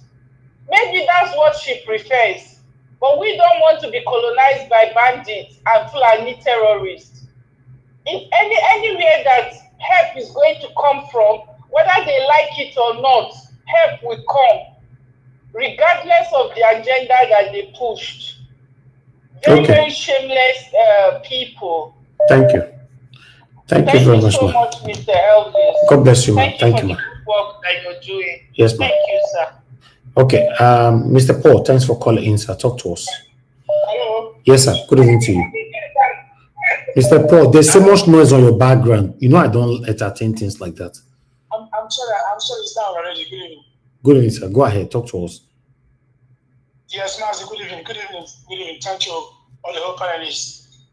Please, I don't have much to say, but I'm only saying that may the God Almighty, may God of Nigerians, may God of those who have been killing since 5 years, may the God Almighty be glorified for what is happening. I want to tell all Nigerians that everybody, any man or woman who is not supporting what America wants to do in Nigeria is a part of the problem. They are the ones sponsoring Boko Haram. They are the one killing the whole Nigerians since 15 years ago. America should come to Nigeria and stop this nonsense. They don't need any permission from anywhere or from any country to come and invade Nigeria and stop this nonsense in Nigeria. So that's what I have to say. America, Trump, wherever you are, I'm saying you should come to Nigeria and quench that fire and stop the killings of the Christians in Nigeria. Thank you, my brother. Thank you, sir. Thank you, Mr. Paul. Okay, I would like to take 2 more calls, just 2 more left. Depend on who's going to be lucky on that. Mr. Shimize, okay, you're 1 more to go. Thank you, Mr. Shimize, for calling. Good evening, sir. Talk to us. Yes, sir. Go ahead. Talk to us. Thank you, sir. I greet all Niger Watch family. Moment just right. Greet you for all you do. Yes, this is so like you see since Obama regime, that's when this is stopped. Because they can't be killing like a Christian all over the country. Then I don't know why Christians always keep quiet when the Muslims are killing Christians. Because when you look at all this while since 2009 Nigeria, it's only the Christians that won, in other hand, killing the Muslims. But war have already just begun. But because of the Christians, nobody want to talk. Look at Folano. Look at an elderly state man as a lawyer.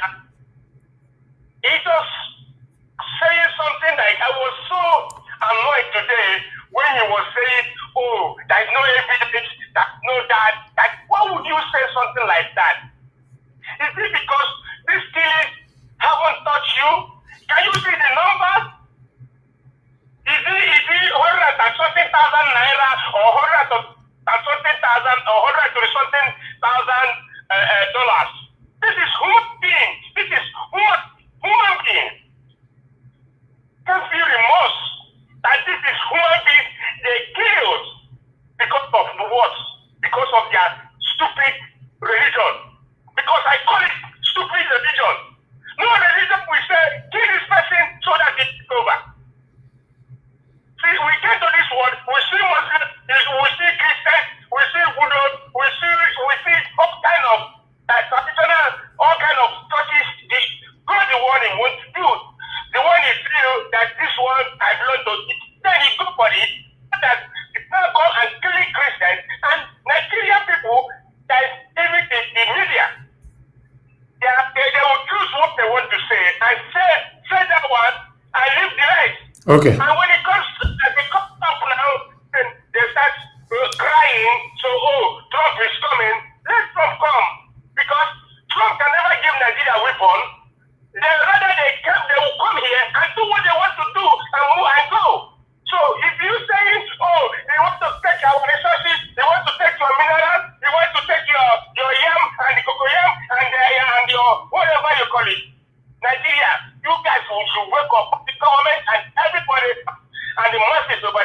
Thank you, Niger Watch. Okay, Mr. Shimize, thank you, sir.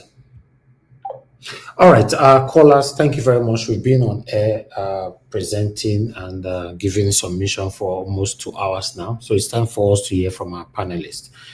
For those of you on the backstage, it's time for you to turn your camera on if you want to be on the panel. I appreciate every one of you right there. Thank you so much for your time. Thank you, Mr. Emeka. I can see you already, sir. Thank you, everyone right there. And God bless you now. I would like to use this opportunity to appreciate Madam Eugenia for the support from PayPal. I'm very, very grateful, ma, for always, for what you do. Always. Thank you. God bless you. Madam Eugenia, God bless you. Okay, I want to appreciate Mr. Joseph Oji. Thank you very much, sir. God bless you. I'm very, very grateful. Thanks for all that you do. Guys, help us to press on the like and help us to share. For those of you that want to support us on Nigeria account number is right there again, probably the last time on the screen. You can do that. If we receive anything from you, we'll also come here to talk about it. God bless every one of you right there. So I'd like us to start talking right now. The first person on the panel today is supposed to be Mr. Jonathan. Mr. Jonathan, thank you very much, sir. Thanks for your long wait. Please talk to us. Good evening to you. Thank you, Mr. Evis. I greet you. God bless you greatly. It's another day here on Niger Watch. Thank you. God bless you. And I greet my fellow panelists also. God bless you all greatly. On diaspora, you're welcome once again. God bless you abundantly. And I greet all my fellow commenters and callers. God bless you all greatly. You see, Mr. Evis, I'm happy that this is going on. And I'm really happy. This is what we need in Nigeria. And I'm so excited that this is going nowhere soon. If anything, at least United States has been able to bring this to the attention. United States has been able to bring this to the attention of the whole world right now. They have brought it now to the attention of the whole world to see, to hear, to know what is going on. So the Nigerian government can continue to double and triple down all they like with their lies. They can continue to do that. It's not going to work. Before I go forward, I will reiterate what I have said on this platform from day one when this broke out, precisely last week, Friday. What I have said, there is nothing new as far as I'm concerned for me to say. I have said it all. Every other thing is just coming to light. I'm hearing it. A testament to the fact that everything that has been said are true. They can spin it all they like. See, they will come back to the same point. They can do whatever they want. They can do all they like. And on this platform, on Niger Watch, it is one thing to be ignorant. It is forgiving. It is forgivable to be ignorant and come out and say stuff that you are ignorant of. It is forgivable. What is unforgivable is to come out deliberately, intentionally, to come and misrepresent, to come and lie, knowing fully well what you are doing. That is what, for me, as I'm going to speak for myself, I will not, as on this platform that I, come to regularly. I'm not going to accept that. Whether people on the giving their submission or even a caller or anything, I will have to jump in. I don't think on this very matter, on this one that concerns Nigeria, that concerns every one of us, because all of us, we say we love Nigeria. If you love Nigeria, you cannot, I said it, you cannot deliberately, intentionally throwing out stuff,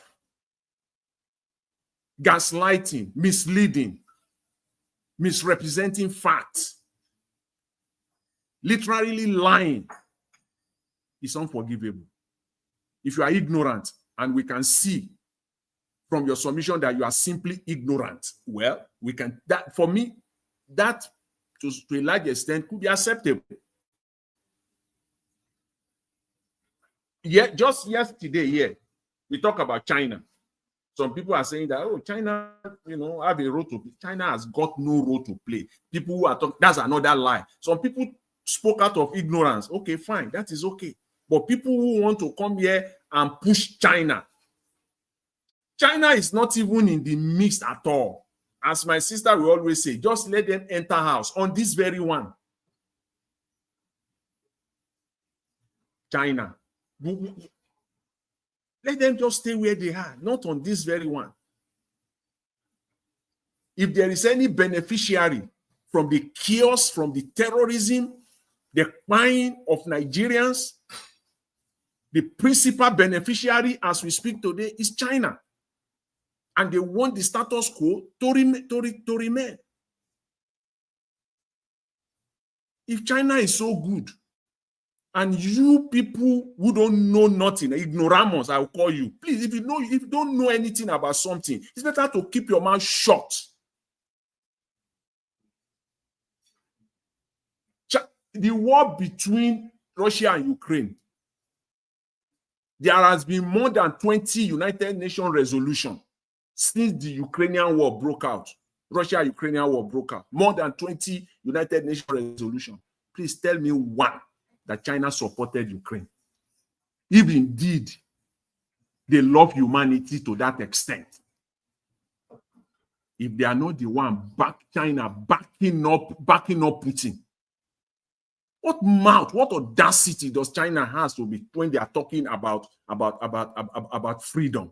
When they are talking about trade, it's a different ball game. Don't come about humanity here, about freedom here.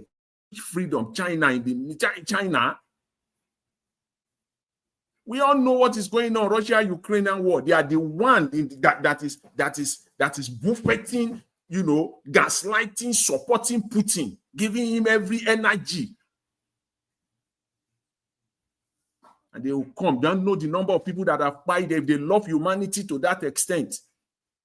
And that is outside. In Nigeria, directly, if there is any beneficiary financially, economically in the chaos, it's China.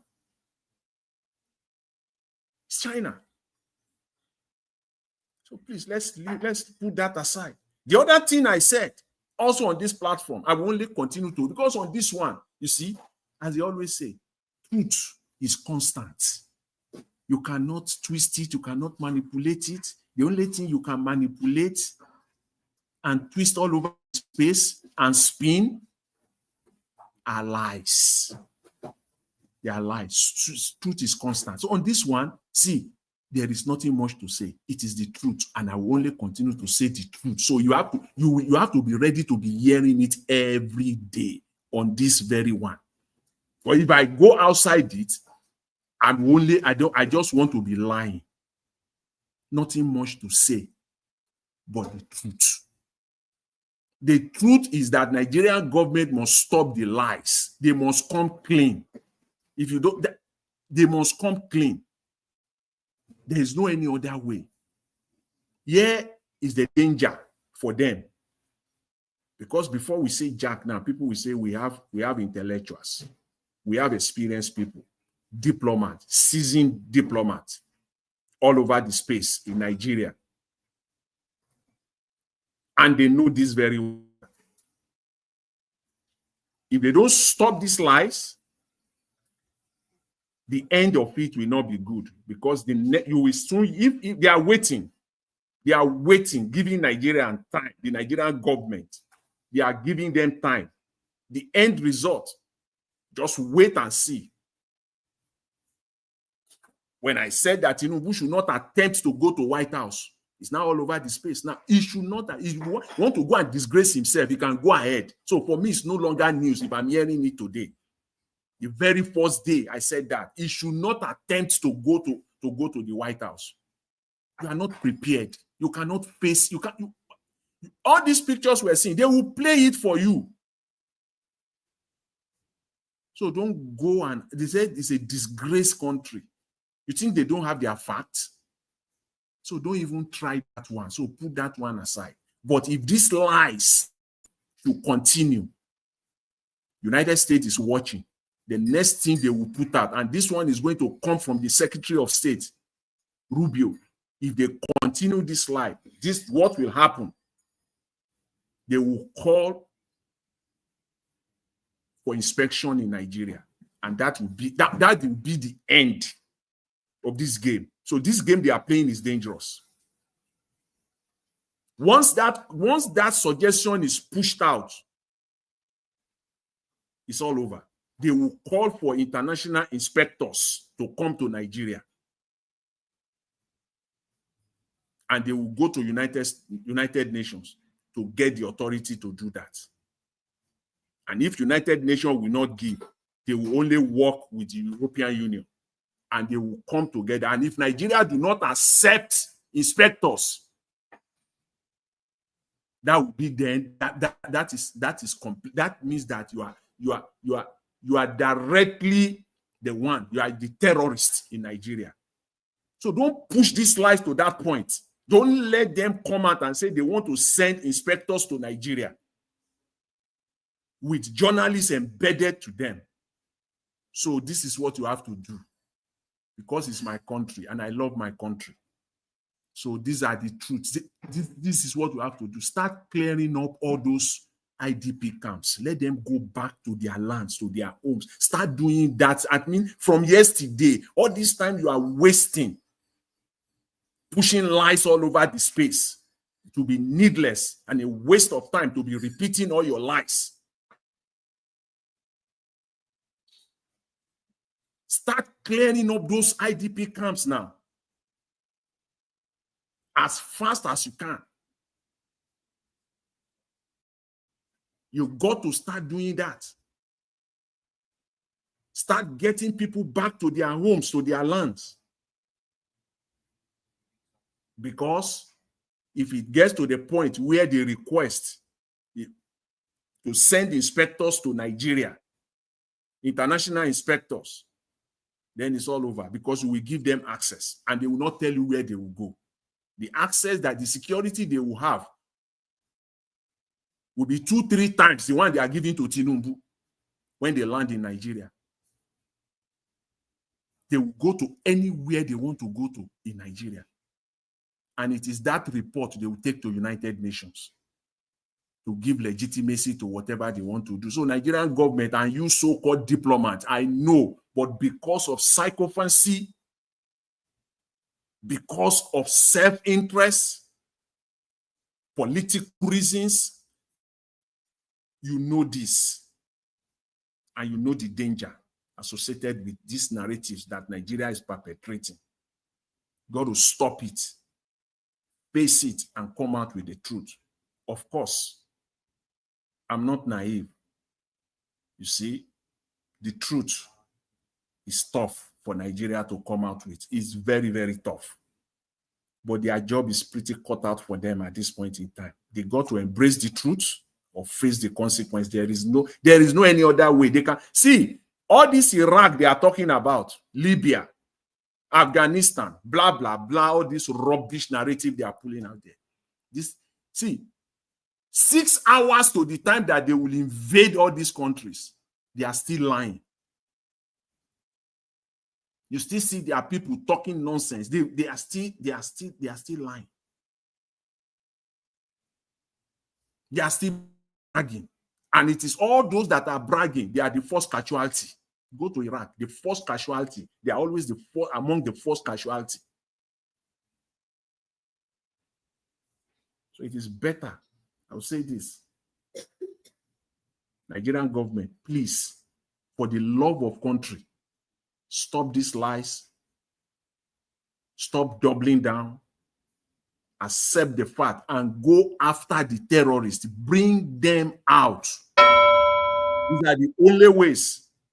Because the next thing you will hear, now, they will send inspectors to Nigeria and that will be over. It is no longer in your hands anymore once they start pushing the narratives. So the way we are asking ourselves, let me quickly end with this, Mr. Elvis. The way we are asking ourselves in Nigeria, that if you love Nigeria, it does not matter whether they are killing Muslim or Christians. Stop the killings. That is what is important. That will be the narrative once they throw out the idea of inspectors. Any Western country, if you know you don't want to see killing or these killings continue in Nigeria, then support sending inspectors to Nigeria, and then all of them will rise up. Australia, New Zealand, European Union, all of them will come up. They will send their people and they will send them to Nigeria, and that is the end. So these lies must stop. These lies must stop. Okay. Yeah, let me leave it there. Thank you, Mr. Jonathan. Thank you so much, Mr. Lewis. I appreciate it. All right. Thank you, Oga Magnus. Thanks for calling in. Talk to us. Good evening to you. Hello, you are not talking. Oga Magnus, you are not talking. I'm going to cut you off now. No, I'm talking. I'm listening to you. Okay, talk to us. I'm talking to you. Go ahead. Good evening to you, sir. Good evening, Mr. Naija Watch. Good evening, everybody. Mr. Naija Watch, let me tell you something. There is a lot of killing going on in Nigeria as I'm talking to you. You should not say those boys came out to say it's a pure fact. In this morning, there is another killing. I saw this in video. I shared tears this morning. A child of 2 years, a very full grown-up man with AK-47 slaughtered this small baby without no feelings. That country, all around everywhere in that country, have been soaking with the blood. There is a video I watched yesterday. There was chasing, a kidnapper was chasing a woman. And the two lucky, the boys are in the back driving this vehicle are so smart. They chase this kidnapper. See, they want to chase you.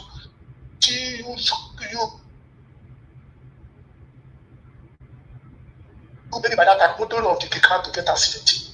I'm talking. Okay. Thank you. Thank you, sir. Thank you. Let me tell you, Donald Trump, if you want to come to Nigeria, let you come. Let them remove this one sense you have to stop. What a country. God will bless you everything. Some people are shouting or something. Who share resources? Resources will not benefit anybody. Okay. Who share resources? Who share? Thank you, sir. Children in their house. I'm short. We go have a on Nigeria. Thank you, Mr. Najawa. God bless you. Thank you, Mr. Magnus. Yes, sir. Okay. Let me come to moderator. Moderator, please, I'd like you to talk to us. Good evening to you, man.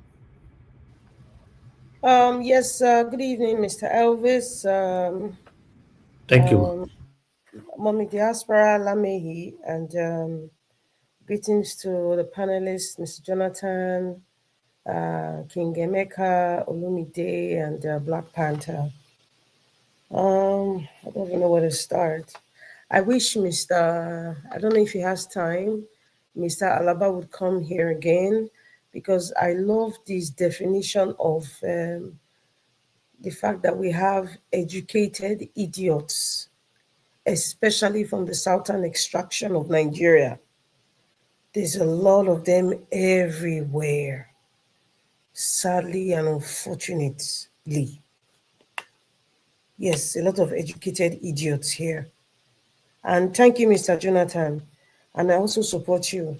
Anybody who comes here to deceive the people, to twist the information, to cause confusion, I will be against you. I will not even allow you to speak. I will break the rules of this platform. I would interrupt you because I will not want you to misinform the people, because there's a lot of gullible people, a lot of people who are misinformed, and that's why they just talk and they think what they're saying is right. I would not allow you. If I'm on the panel, that's if I'm on the panel, I will not allow you. I will break the rules. I will interrupt you. Because at this point in time, it should not be tolerated. It should not.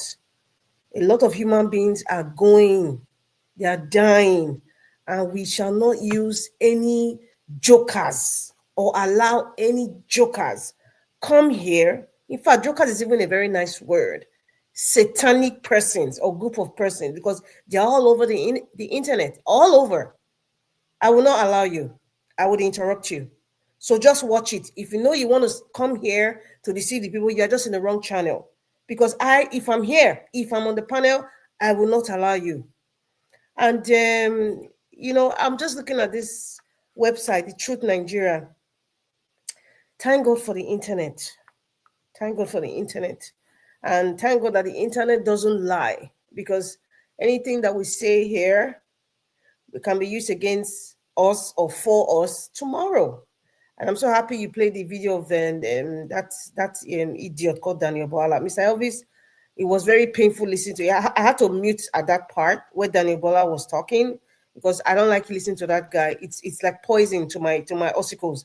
I just don't, because everything that comes out from that guy is a lie. Everything that comes out from that guy is a lie. We shouldn't even be listening to that kind of person, because it's a lie. And many people would listen to that and digest it and think that's the truth, just because it's coming from a government official. So, you know, I just come to a conclusion that, you know, there's some certain videos or some certain comments made by certain people like Sheikh Gumi. Please do not repost it. Do not share it. I've had several people share things that Sheikh Gumi said. I advise the people who send them to me, please do not forward this thing to people. Do not even forward things like this to me or the likes of Daniel Bola, because when you forward it, you are empowering these lies. You are empowering these people. And I also tell those people who sent it to you that you should not forward it, because they are empowering these lies. It's not everybody that's like you. Honestly speaking, it's not everyone. Some people will just see that. Somebody in the northern part of Nigeria will see that and believe this guy. So don't share it. Please, if you're out there and you have my WhatsApp, don't share anything that has to be Sheikh Gumi or even Daniel Bola to me. If you get to a point, I will block you, because I don't want my mental health to be disturbed by such rubbish. And I'm so happy that Truth Nigeria, if anybody go to the website, you see a update of what's really going on. There's a lot of kidnaps and killings going on as at today, this week. It's you know, sometimes, you know, they say when something happens to you, or when something is happening to you, when it comes close to home, you actually feel it. Many of you, I don't know if at some point you've had somebody that's close to you, or a family member, or even you yourself, that have been kidnapped. You know what that happens. Someone that you really care about, a family member, or your brother-in-law, or sister-in-law, your father, your mother, or your child, or even yourself. Do you know what happens to the family? Nobody rests. Nobody. There's no peace. And I can be so sympathetic with Madam Eugenia. Her uncle or her cousin has been kidnapped till date. We haven't heard anything. Do you think she's sleeping? Everybody's agitated. Everybody's having till now, we never hear anything about that. Okay. Everyone is having some sort of trauma.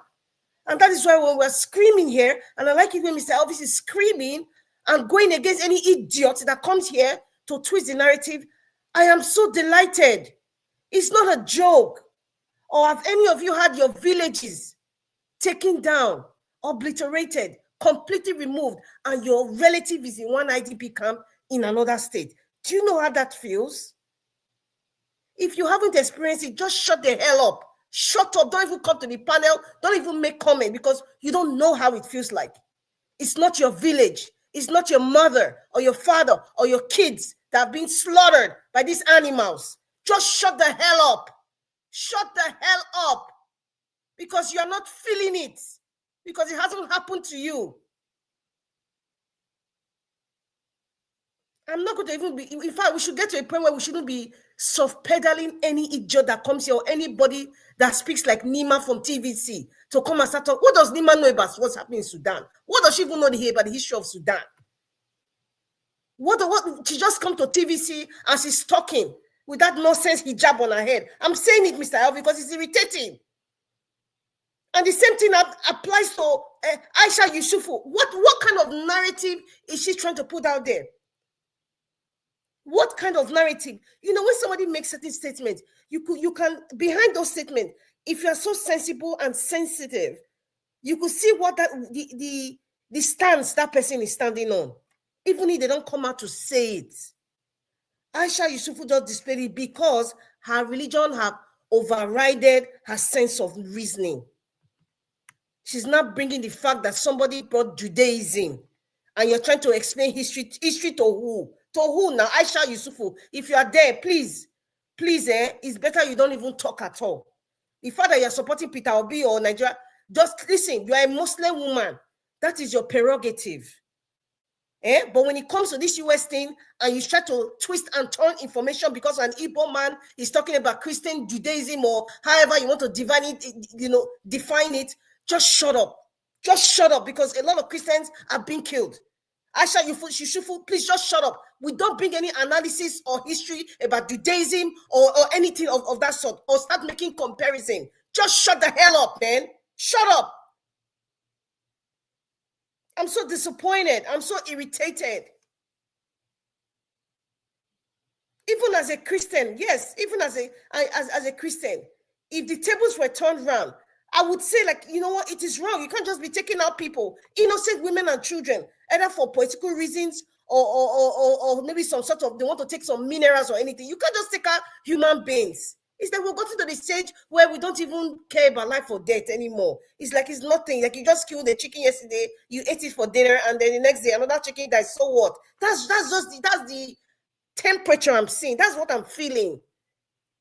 That's what I'm feeling. How can somebody bring excuse and talk about Trump is going to take mineral resources? Like, and I'm so happy about the people who are coming out every day to say which mineral resources we can enjoy so far. December is coming. There's going to be a lineup. Isn't that what they do? NNPC and Pengasan and Lupeng, all of them together. Isn't that the narrative every year in, year out? How much is fuel per liter? The same so-called fuel we're talking about, the subsidy is gone. Okay, people are paying 950, 1,000, 1,200 per liter. And then you people are saying Trump is coming, almighty America is coming, and they come to take which resources? Do you guys know what's really going on? Go on, listen, you people should talk to the man from Babylon. Talk to the caliphate. Start talking to these people. Talk to France, because I believe France is part of it. The British government is also part of this nonsense.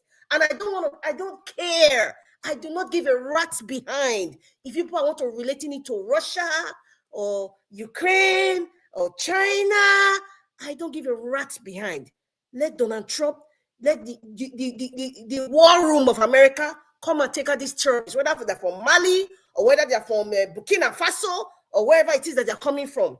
Nigeria land is not, I know that there are people looking for land, they have no land. Nigeria land is nowhere. They should go to Chad, or should go to, what's his name? The overfed orangutan that was talking rubbish the other day. He has a university in Chad. Is it Chad or Niger? They should go and they should don't take his land there, take out his university and just stay there. But stay away from Nigeria. Because take it or not, even if you're not a northern person, I feel so bad for people like what's our sister that comes here from Jos. I feel so bad because many people cannot even go home. Many people like that, they can't even go home. It's terrible. If it's not paining you, if it's not coming to your community or affecting your family, and they just come to talk gibberish, please just shut the hell up. Just shut up. Please, I beg. I'm using it very nicely to beg you.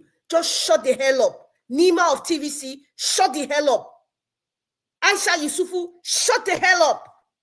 What nonsense. Everybody go to truthnigeria.com. Look at it. Every day is there. Thank God for the internet. So everybody can go online, even if Nigeria want to block the airspace now. We are getting information here. People will go to Ghana and get information there. They will go to neighboring country and get the internet, and they'll see everything happening on that website on a daily basis. Exposing the useless Nigerian government. Exposing what is happening to Christians in Nigeria. Exposing what is happening in our forests. Exposing what's happening to women and children. The most vulnerable class in this Nigerian society are women and children. It's so painful. If you don't feel it, you're not even a human being. I don't know where you came. Maybe you're from space. I don't know. And the likes of Femi Falana is what Mr. Ferrara called educated idiots. There's a plethora of them, and we also see them in the clergy. the Christian clergy. There's a plethora of them. Ade Farasin came that the other day to talk rubbish. You need to stop all this nonsense. Mr. Elvis, I got a lot to say, but, you know, I want to thank that Reverend Father who came back in February 14th, 2024, you know, when he had the Congress and was talking about how Christians have been mutilated and being killed in Benue. I'm so happy. And it's a disgrace that the likes of Ojope and all the media, you know, are coming to, in fact, the Reverend Father, that bishop was doing what they ought to be doing. Thank you, Madam Rita. Thank you very much, Mr. Elvis. Thank you, man. Thanks for your wonderful submission. Okay, Black Panther, please talk to us if you are there. My brother, my brother, my brother. Thank you, my brother. Good evening to you. They don't put plate for fire. They don't put plate for fire. I want to thank you, especially. I want to thank everyone. Madam Rita, thank you for yesterday's deliverance of truth. I want to thank our brother Ferreira. Thank you once again. I want to thank everyone, Mr. Jonathan. You are top notch. I want to thank everybody. Mommy in the diaspora, may God lift you up. Thank you. Your children are doing the work. Thank you very much. I want to thank everyone, Nigerians in diaspora. You guys, the ones that stand for the truth, you guys are awesome. Thank you. But I saw a lot of you sending texts, sending a lot of messages to the senators in America. God will bless every one of you. That is the good work. Good work. Sending videos. Good work. Thank you very much. You see, I want to start with Nigeria is not a country. You see, everything that is guiding me, I don't know, maybe because the way I was brought up in that atmosphere of security issues, everything that is guiding me is that blueprint that was released by the government of America. And Nigeria possibly heading for split to a two-nation. That is my guiding principle that I'm using to look at this satanism all around the country. Now, you see our elder Falano. There was a day I talked about him, people attacked me. You see now, he has crossed what? The red line. He has crossed what? The red line. He is a stooge of the oligarch. That is why Gani Fawemi, when he was alive, he was the grandfather of the movement, and none of them ever even dreamt of going close to the oligarch. None of them. But when we lost him, the whole human right edifice were killed. We don't have them anymore. Thank God for internet.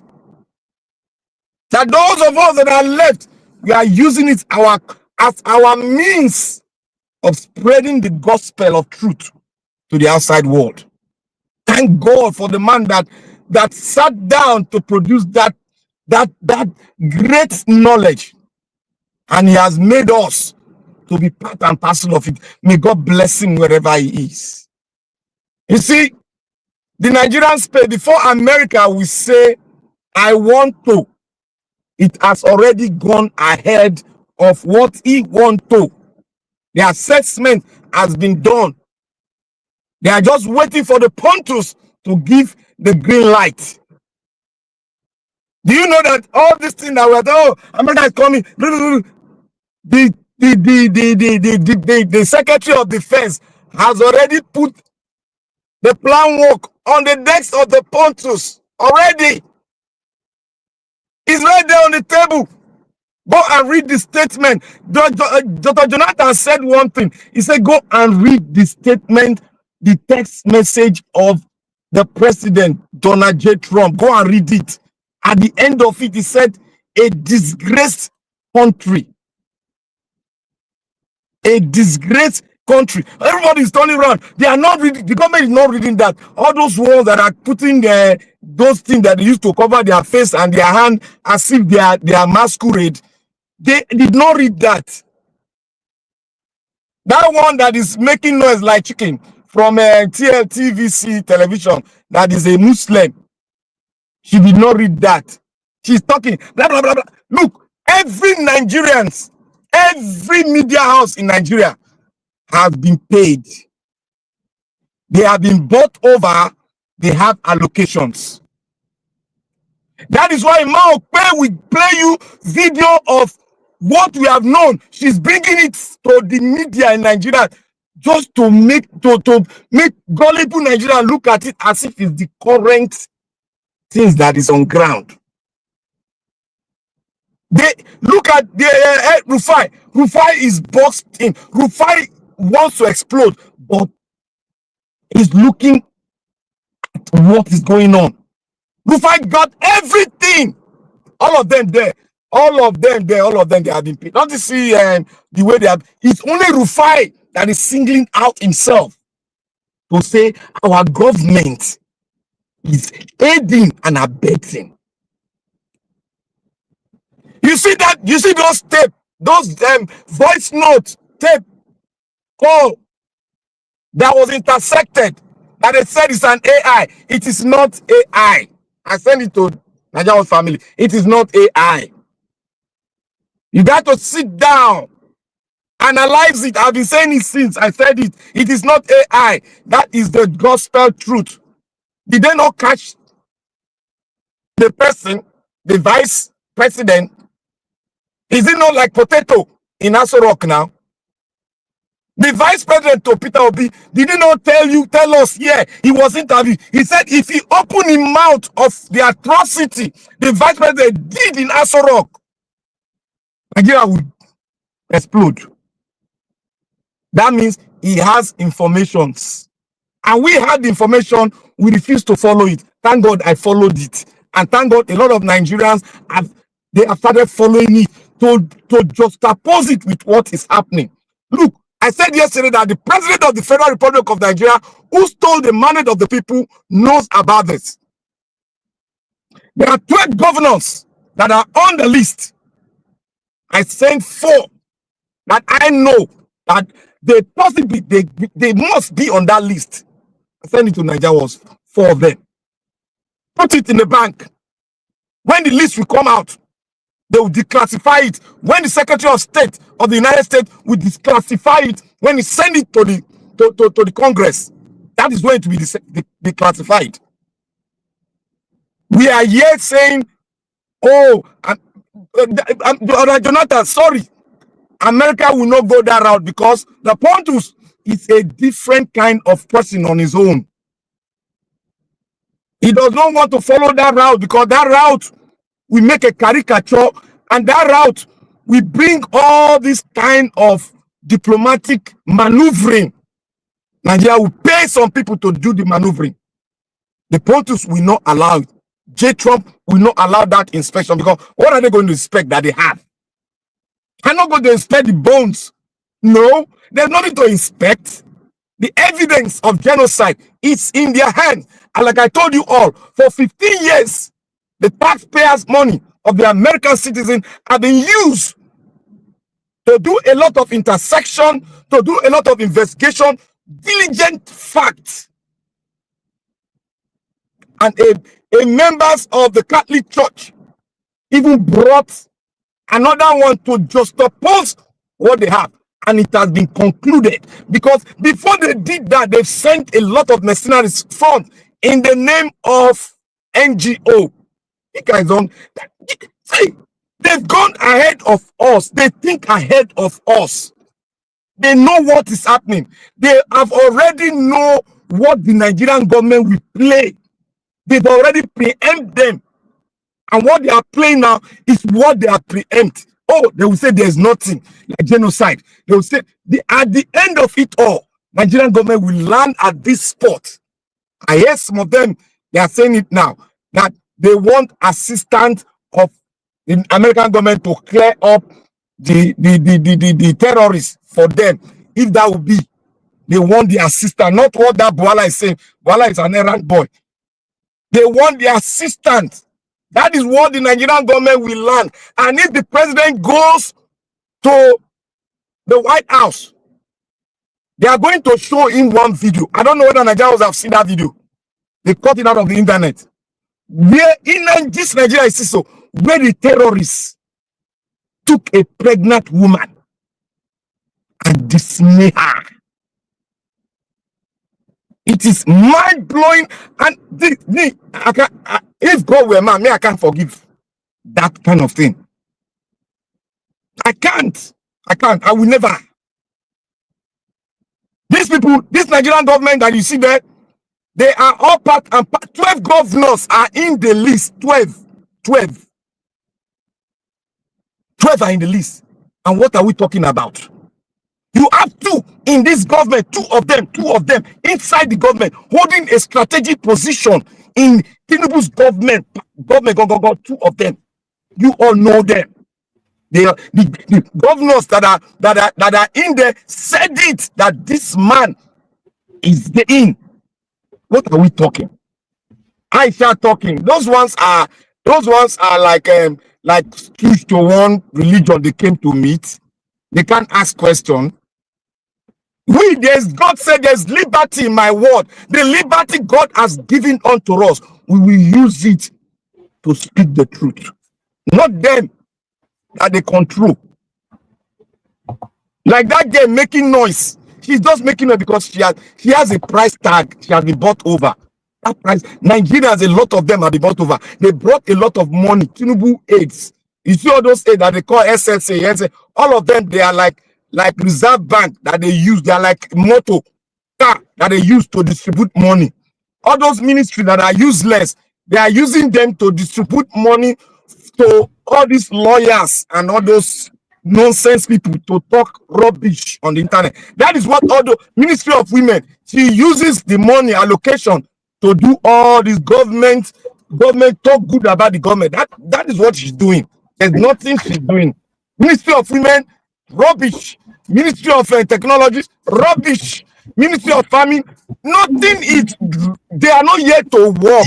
They are yet to fulfill the ideology of making the entire North. It's like, I don't know whether they are preparing for their separation. They are not going to Islamatize Nigeria. They are preparing to cut off the entire North to be Islam. That is what they are after. And they want to take all the Christians out of there.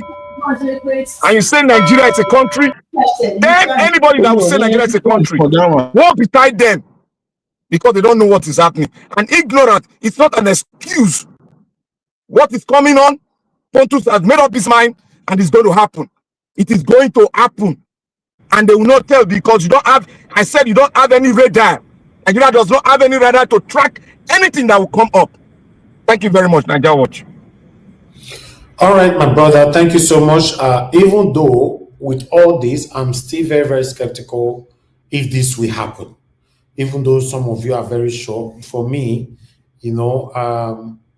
I still have a huge doubt if this will happen. It might just look like a star of warning, but it might not come to reality.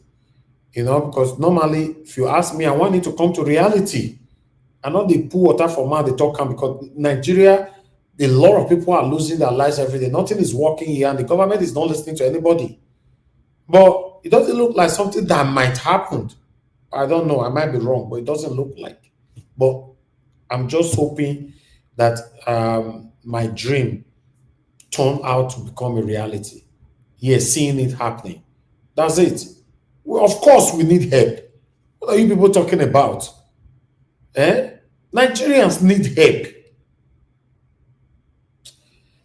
Thank you very much. Let me hear from Mr. Emeka. Mr. Emeka, it's good to have you on the show. Thank you, my brother. Talk to us. Yeah, good evening. It's a pleasure being here. You see, we are here again to discuss the insecurity concerns in Nigeria. And apparently it appears that the United States is quite serious about what they're doing. Yesterday, despite the fact that Trump has been speaking in an unofficial capacity, probably, tweeting about it.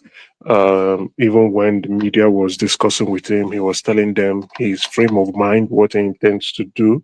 But yesterday, he came out on the State House podium, the White House podium, I beg your pardon, and clarified that designation officially, and sending out his remark to the entire world that Nigeria has now been placed as a country of particular concern. And that clearly shows that this is an official statement now. And he also highlighted the next action plan by informing the member of House of Congress, Representative Moore, to draft a report on the next line of action on what to do. So I saw that the House of Congress member has also completed his report, and he's placing it before the members of Congress before he will move those before he will take the report to the president. It appears that the United States is moving very swiftly in this respect. But at the other hand, when you look at the Nigerian side of things, what you get is a snail-like disposition, a tortoise-crawling action plan, a never to do behavior, and also mixed with or marinated with propaganda, lies, and eye services. It's quite a shame. I think the disposition of the Nigeria or the Tinubu administration now, I have to bet, because if you are doing comparison between the Tinubu administration and other and previous administration, you will see one outlier, and that outlier is boldly written on or highlighted with propaganda. People working with Tinubu, especially his media aides or communication appointees, they keep thinking the United States is an opposition party, because this is their disposition, their behavior when the opposition party is holding them on specific things they are supposed to do, or specific electoral promises they've made to the Nigerian people that they are failing on. They quickly rush out in their multitudes and begin to write and begin to speak in media houses and begin to put out rejoinders or counter attacks. But this is not ADC. This is not PDP. This is not Labour Party. This is not just a political party as a whole. This is the United States of America. What propaganda do you want to play with the United States of America? They own the media. You want to do a propaganda war with them? They are going to win you. And then again, you hear Femi Falana, you hear, what's this other guy's name from Brunei, the lawyer from Brunei, coming out to say it's not true, they're all lies. But they're forgetting something, that before the United States, this is not the first time that they designated Nigeria for this same issue. They did it in 2020 for this same issue.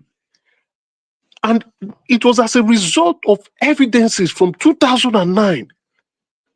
You played a video here when one of the NGOs or someone who has been accumulating these evidences and putting it online, I think it's at truthwatch.org. But this actual report was from the House of Congress Commission, the United States Commission on Religious Freedom. I didn't get it right, but that's I think it's USC RIF. And in that report, they clearly stated, and they do it on an annual basis. So I've read 3 years of the report till 2025. It was not a biased report. Yes, they spoke about killings of Muslims, arrest of some Muslims that said some abusive words to the prophet about the prophet. They spoke about that. They also highlighted that there is Christian genocide going on in Nigeria. Not only that, they also highlighted that the government is complicit in this act. Now, what the propaganda media aides of President Tinubu are trying to do, they're trying as much as possible to want to dilute the veracity of the report or the action plan of the United States. But they're just wasting their time playing propaganda games as if they are talking to kids, like the United States do not know what they are doing, or the United States do not have a properly crafted plan, or that there were no victims, or there were no evidences gathered by NGOs, whether local NGOs or international NGOs, or that people who witnessed these crimes, they are no longer alive, or possibly they are ghosts. That's you see, they are coming out to say, oh, the killings is equally spread out between the Christians and the Muslims. It's not a Christian genocide. Muslims were killed. It's not true. The report is not true. The designation is false. America is invading our space. We're a country of our own. But everybody, or I would say everybody, these media aides as well as influential Nigerians, is a pity Femi Falana is doing this. I don't understand the reason why. I'm not saying the truth. They are not going down to the nitty-gritty of why the United States is designating Nigeria as a country of particular concern. Yes, there might be different angles, but the nitty-gritty of the report is that, is there Christian genocide going on in Nigeria? Yes. Are they also killing Muslims? Yes. Two things can be true at the same time. Is the Nigerian government complicit about insecurity issues in the country? Yes. Even three things can be true at the same time. Because the report indicted the Nigerian government. The report clarified that some Muslims have been killed. The report also said that there's genocide, Christian genocide in the country. Also, the report also said that there is religion intolerance in Nigeria. Are they going to deny this? That if I go to the north and I make some utterances, would I live to see tomorrow? I don't think so. If I live to see tomorrow, I will be in prison. God bless you. So these are the things that they are avoiding to speak about. And it clearly shows that some of these people do not have conscience. Some of these people are just only after economic benefits. Some of these people cannot even speak truth to their principal. Some of these people are wicked. Let's be honest. I also watched briefly State House report made by the president today, and he was talking about we will diplomatically work with the international communities, and that we are going to address insecurity and terrorism in Nigeria. Now, on that report, what infuriated me a little bit is three things actually infuriated me. That there was no deadline on when insecurity and terrorism would be addressed. They didn't put a deadline. Even when the United States placed a timeline for us, 90 days. Also, the people there were clapping. What are you clapping about? For what? Then the third thing that infuriated me, we would engage in diplomatic relations with the international community. But your relationship with the United States is down the drain, is in the gutters. In July 2025, Trump held meetings with specific West African countries, and the biggest country in West Africa, the current chairman of ECOWAS, was not even invited in that meeting. Thank you, my brother. Thank you. You are following it. So it shows how bad we are within the international communities, or how bad we have thrown away our diplomatic goodwill with the United States. And let's not forget, the United States is still the major investors from the West. They still hold most of our bond. They still are the ones investing in our treasury bonds. They are still the ones holding our commercial papers. We still need capital inflow into that country. The President of the United States has said action plan. One of those action plans includes sanctioning 12 governors, as well as indicting the current administration of Nigerian government, and the possibility of sanction and withdrawal of international aid. Yes, we can say, okay, we don't need much of those international aid, but we are playing around with sanction, and with that come punitive measures on all Nigerians for the things we did not do. For the things we did not do.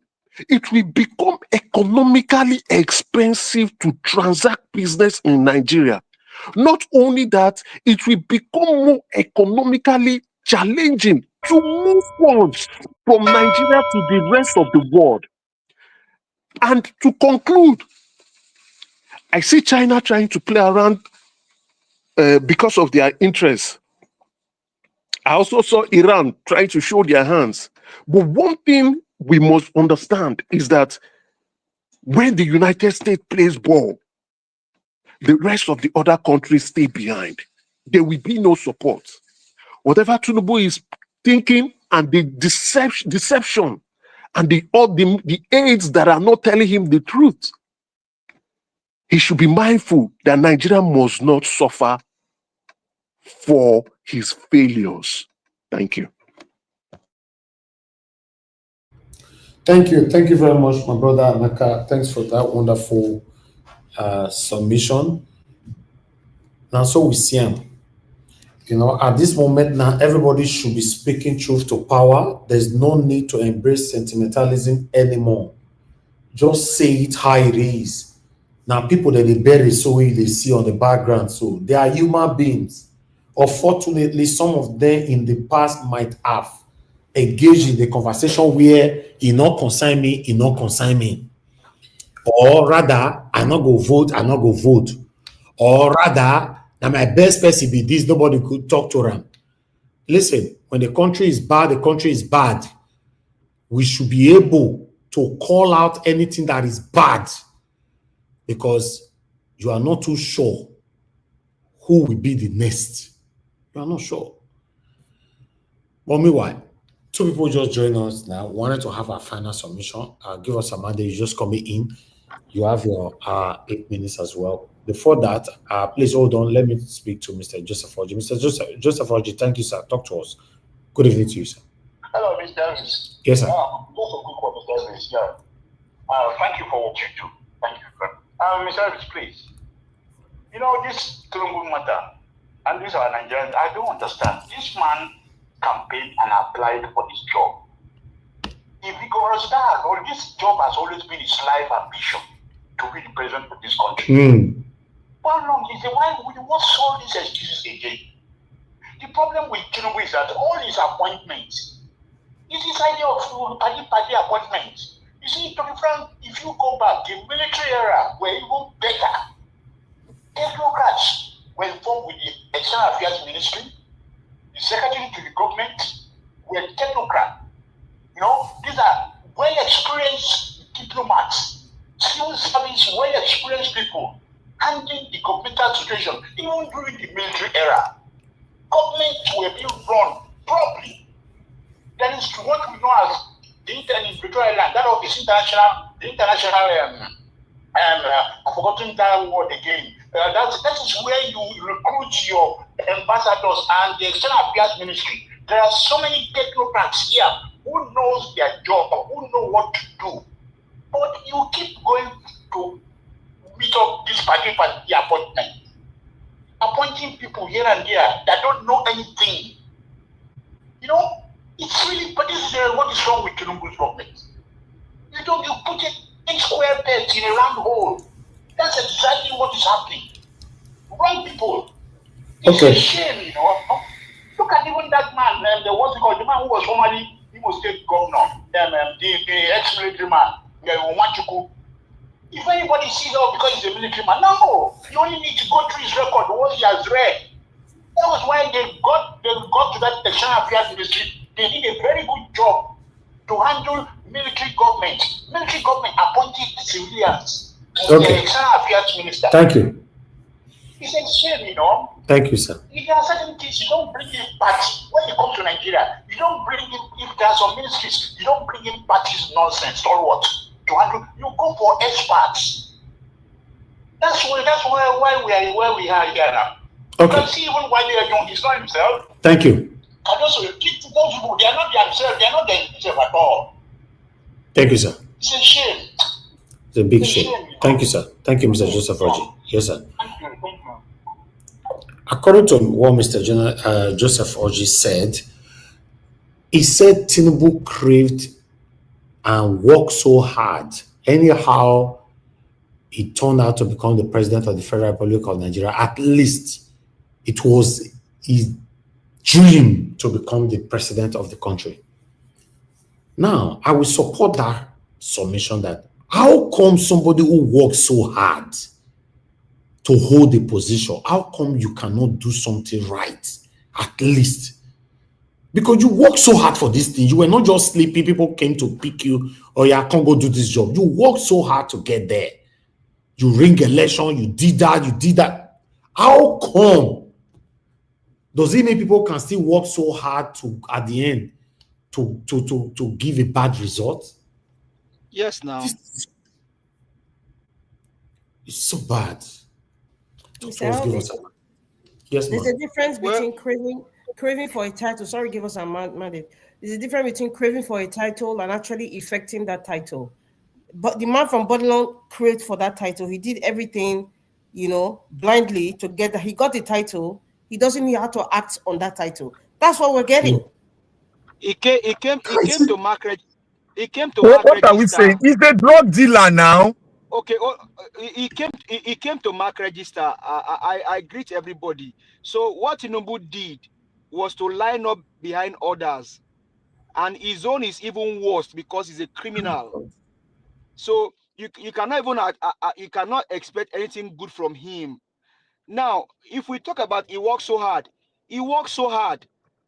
to the point that 88 people were even pied because this Amodag, the criminal, must become the president. 88 were killed. A 19-year-old boy voluntarily killed himself in Jos. Let this go to Aso Rock. Let Fashola hear it. Let Bajabi Amila hear it. Let Wike hear it. Wike falsified the result of Rivers State and gave to the criminal drug baron. 88 people died because Tinubu had to become the criminal president of Nigeria. Let it go to the Sahel. Let them hear it in the kitchen everywhere. Let it go to the church and the mosques. That 88 people died because Tinubu had to. Let Remy hear it. Let Sheyi hear it. Let their family and their well-wisher hear that 88 people died because this criminal must be a president. A 19-year-old boy voluntarily killed himself in Plateau Jos because this criminal must be a president. He worked so hard to the point of taking people's life. He worked so hard to the point that he went to dance in Tatamas telling people that, oh, power is not served a la carte. You have to snatch it, grab it, and run with it. How old is Tinubu? Tinubu is over 80. He had no fundamental principle. All his principle is to create touts. I was born and raised in Lagos State. When Buba, that now become also a criminal, joined them, when he was the military governor in Lagos State, they were taking Agbero and putting them in a prison. But when Tinubu came there, he destroyed everything and turned touts. Touts now have credibility more than graduates in Lagos State and Nigeria. That's why you also see in Edo State, the Souths are also ruling. He worked so hard to the point of he destroyed everything that we have. He worked so hard. Tinubu worked so hard to the point that you saw bullion van in Tinubu's house. Does Tinubu have a bank in his house? Tinubu worked so hard to the point that he could not buy a Jeep when he was not the president. But as soon as he became the president, he bought a Jeep. Tinubu has been working so hard as a criminal. He continued to work so hard because he's a criminal. 88 people died because this criminal must be the one that paid me the most is the 19 years old boy that killed himself by himself in Plateau Jos. And you are telling me that this man works so hard. He is an evil man. There is no true name for Tinubu. Tinubu is an epitome of evil. I am a Yoruba boy. I am a Yoruba boy from Oyo State. Tinubu is evil. Whatever is evil is what Tinubu is. Ever since 1999, Salisu went to the house and apologized to Nigerians because he forced certificate. Tinubu never apologized. We are still fighting that one today. Tinubu is 60 something. The rise is something. Tinubu is 70. Was Tinubu already knocking when he was 10 years old? Tinubu is evil. There is nothing, and I keep telling people, Yorubas, listen, nothing can benefit you. We have seen the play in Lagos State. We have seen it. So this man works so hard to the point of killing people. We saw his stout in Lagos State, MC Oluomo. He said if we not vote for APC, don't come out. And they are still doing it. Donald Trump is coming to Nigeria. As a matter of fact, I am one of those coming with them. I have already shined my boots. So get ready. We are coming. Tinubu is a criminal. Nothing can ever come out. He came to mark register. The only painful thing is that Obasanjo also had to be behind bar because they have the file of this criminal in hand. Obasanjo, Ribadu, and Tafabalogo of blessed memory. They are the one that gave this guy a leeway. Tinubu worked so hard to the point that people have to die because he had to be president. Nigerians, let's know what we are fighting for. This is our country. Let's arise and fight and take back what belongs to us. It is for all of us. If you are saying you are coming to take your natural resources, how many have you benefited?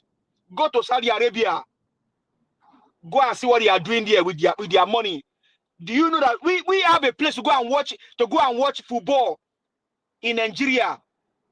Be with zinc. In Saudi Arabia, they have LCD men.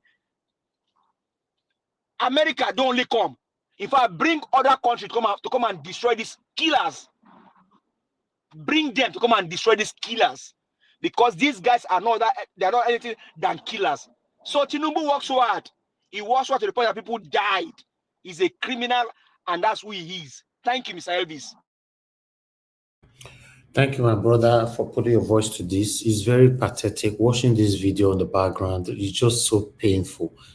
When you listen to the voice of my brother, give us a mandate, you need to understand where he's coming from.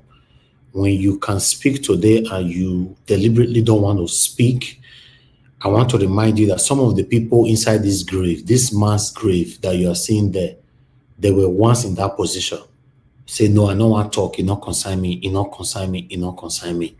Yes. The country is not working. Let's acknowledge it. Let's say it how it is. If our people, our government cannot help us, an external body coming in, we are saying they are coming for our resources. Which resources are you talking about? Tell me which of the resources that have benefited myself since I was born that you think these people are coming for. Which resources? The resources that satanic politicians are sharing within themselves? No, which resources are you people talking about they are coming for? Tell me a Nigerian that have benefited from the resources apart from the satanic politicians and their children. No, which resources? I don't understand. They are coming for our resources. Do you know the location of your resources in Nigeria?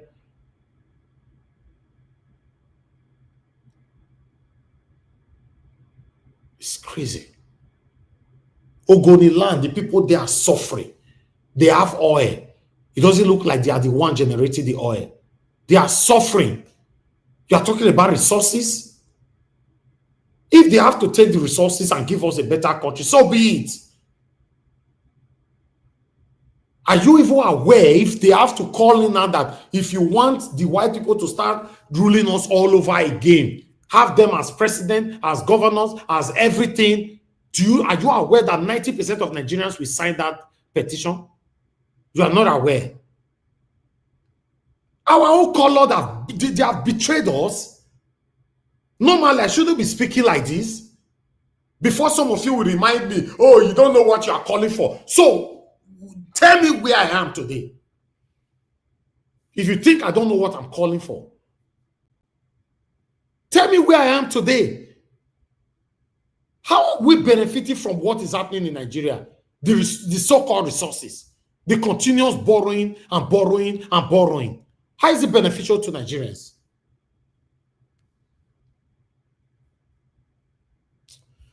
Mr. Tune, it's good to have you on the show. Good evening to you, sir. Please talk to us. Okay, good evening, everybody.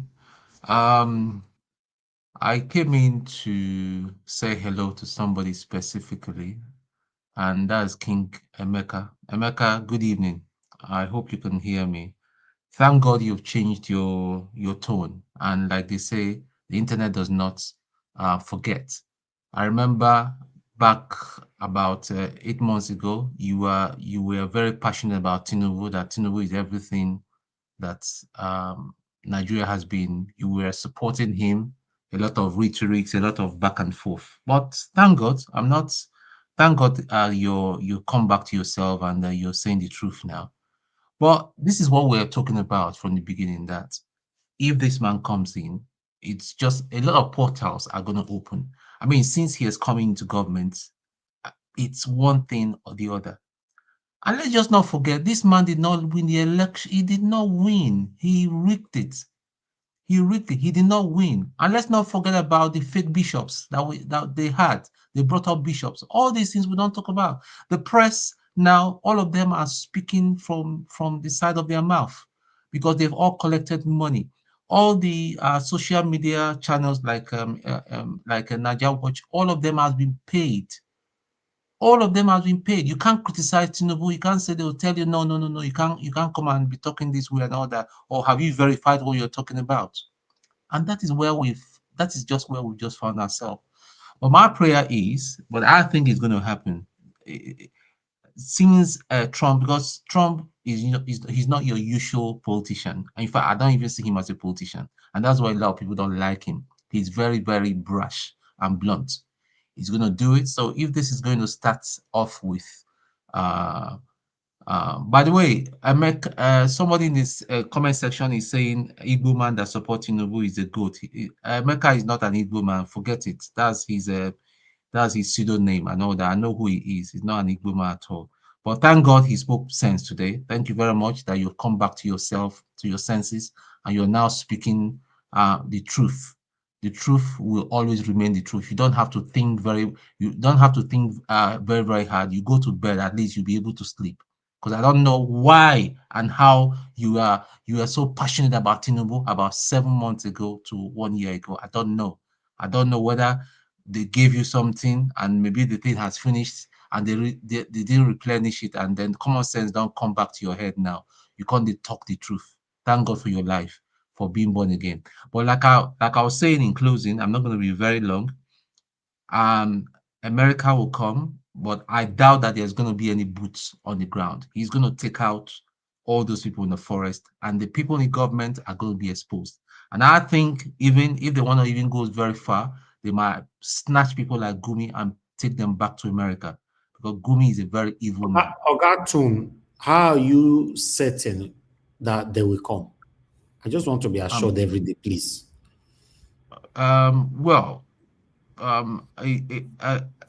Trump is one man that he will never go back to what he said. And he's already a spokesman for the Department of War. They've already made a statement. I think they're going to come. They are definitely going to come. Mona, help me tell them if they come, because this is my dream. I want to make it become reality. I beg. No, they will come. But it's not something. it's not something that they are going to announce anyway, but they are going to people are going to get those bandits are because if you look at the bravado, the confidence, they work with swagger right now. They are not afraid. They are not afraid of anybody. They interact with, even with the top military officials and all that, brandishing their guns and all that. They are going to be, all these people are toast. In fact, they are going to be toast very soon. Okay. Fingers crossed. Thank you very much, my brother. Okay. Ogatu. Thank you. Okay. I just sorry, Naija Watch. Yes. Naija Watch. Don't stop being the doubting Thomas now. Mr. Aton is a military officer. There are some languages they've used. He knows that is coming. He knows some languages. Now make me say, give me assurance, just like give me. We don't give you assurance now that Donald Trump is not like normal politician. He don't want to go through any process of United Nations crap. Because those people are just useless. As well. So you see, what everybody needs to understand is that we are dealing with terrorists. I remember it was the same Buhari. It's a Buhari administration that said, and led by Gumi, that said we shouldn't be calling them terrorists. We should call them bandits. Is it not the new name for them? That's their new name now. But we know who they are. They are terrorists. So I mean, whatever happens to them, I have no sympathy. Whatever will happen to Gumi at the end of the day, I have no sympathy.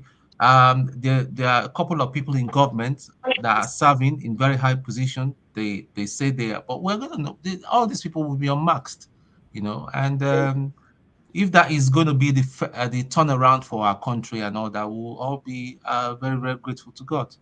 You see, because we are in a mess at the minute. That's just it. Big mess.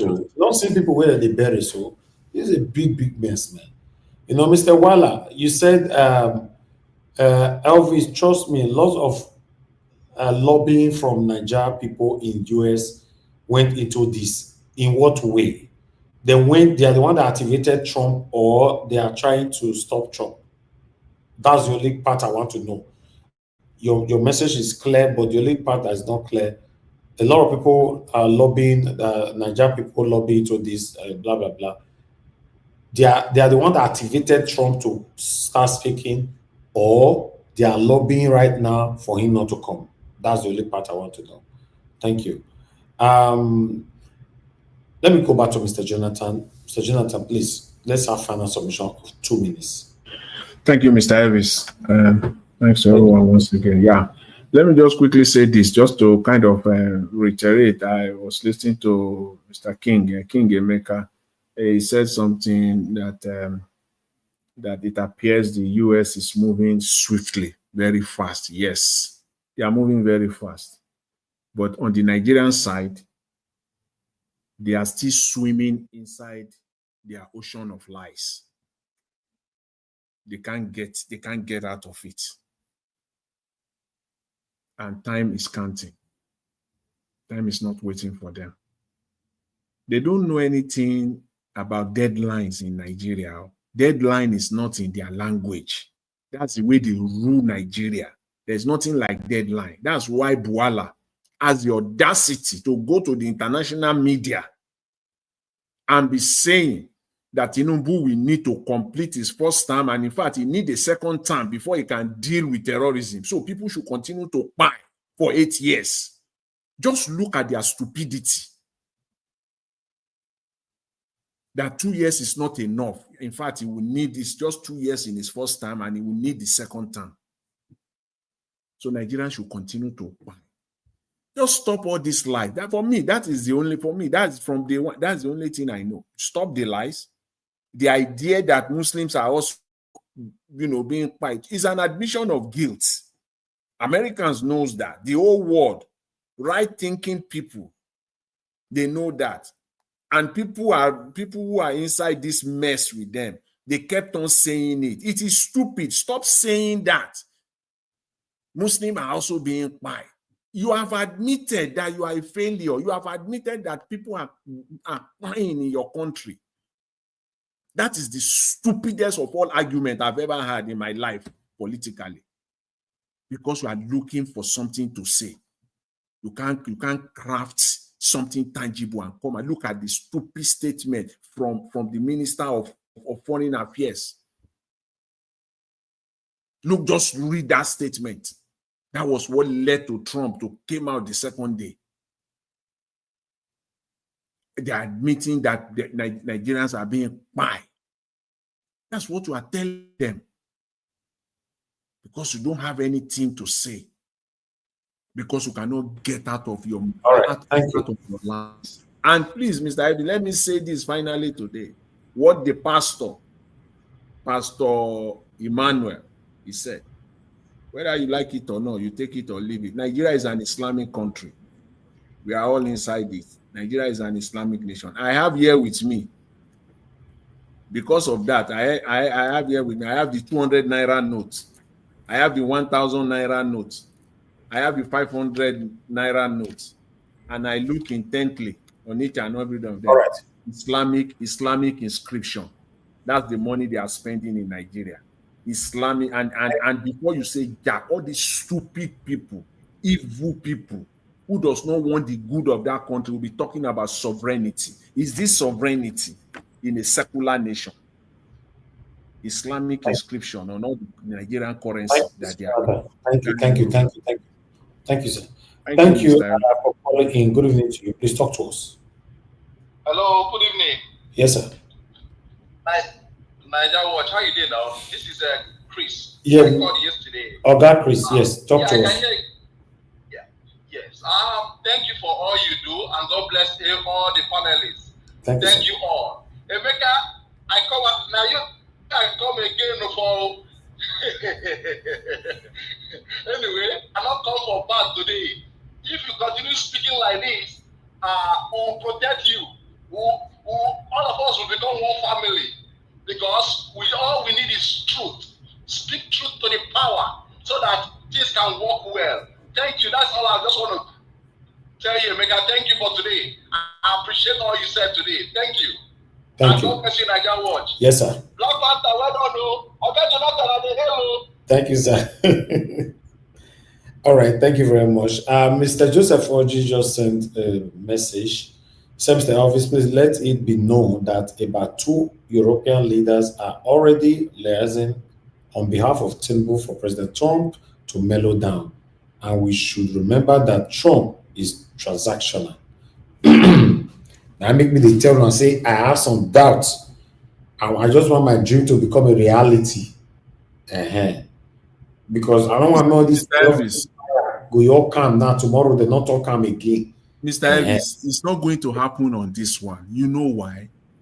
This one is religious. It's not economic. This is religious matter. And Mr. Trump has a lot to gain politically back home at the local level. And he cannot. Mr. Trump will not throw his base.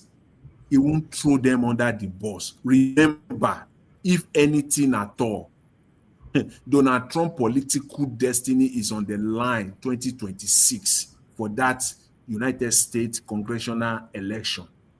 He cannot throw the evangelicals, the Christians under the bus. If he dares, if anything, this thing is going to get hotter and hotter. It's going to get hot and hotter and hotter as we continue, as we enter 2026. So this is the wrong timing.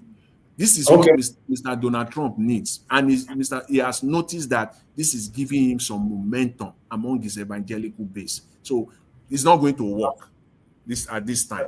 Mona continue to give me hope that the hope I want to hear with that, to be honest. Mother Rita, please, man, your 2 minutes.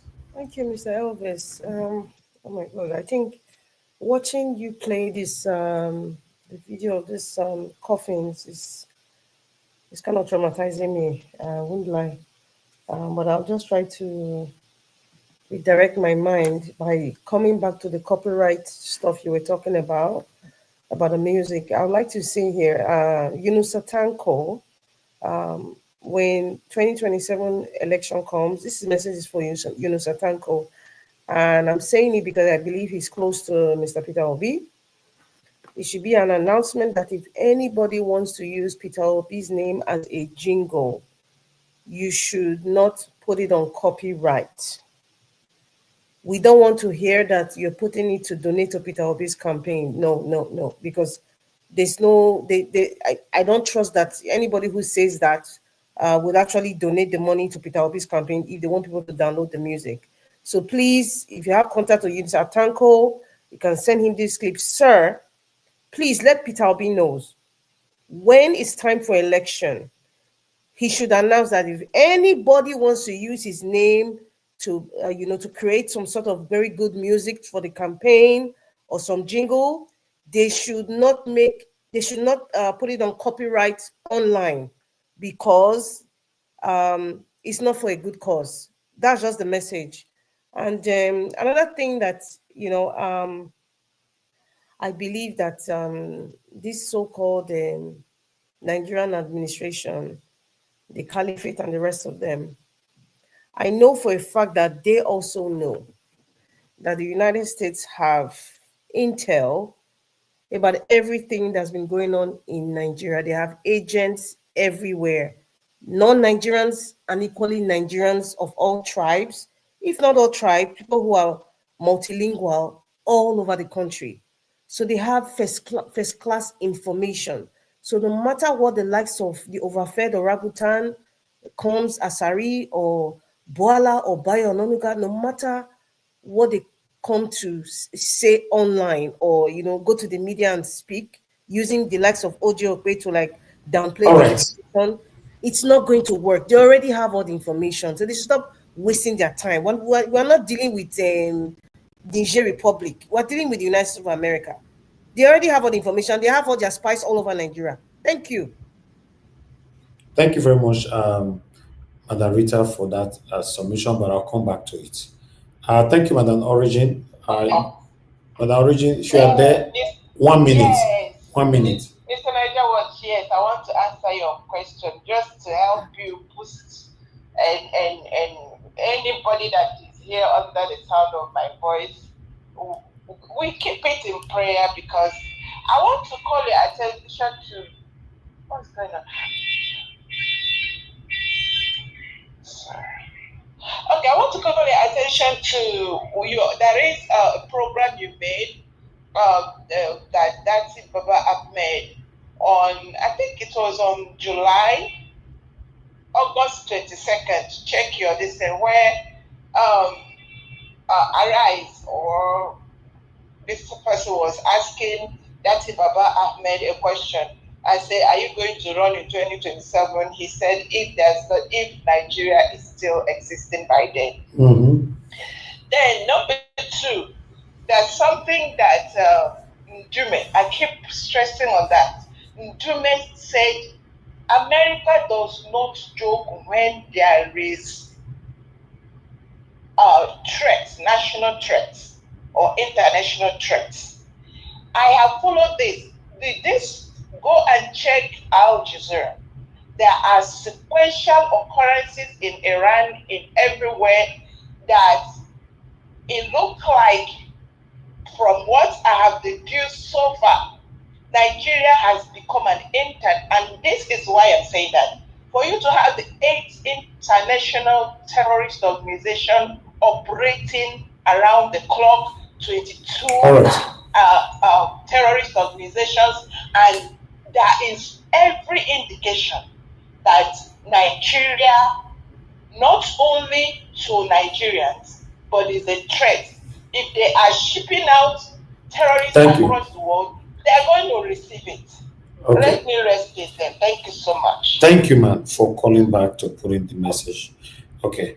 Thank you very much, everyone. The next person will be Black Panther. But before that, I would like to quickly add to what Madam Rita said. I like the fact that you came up, or rather, you're the only one that addressed that part of that copyright thing.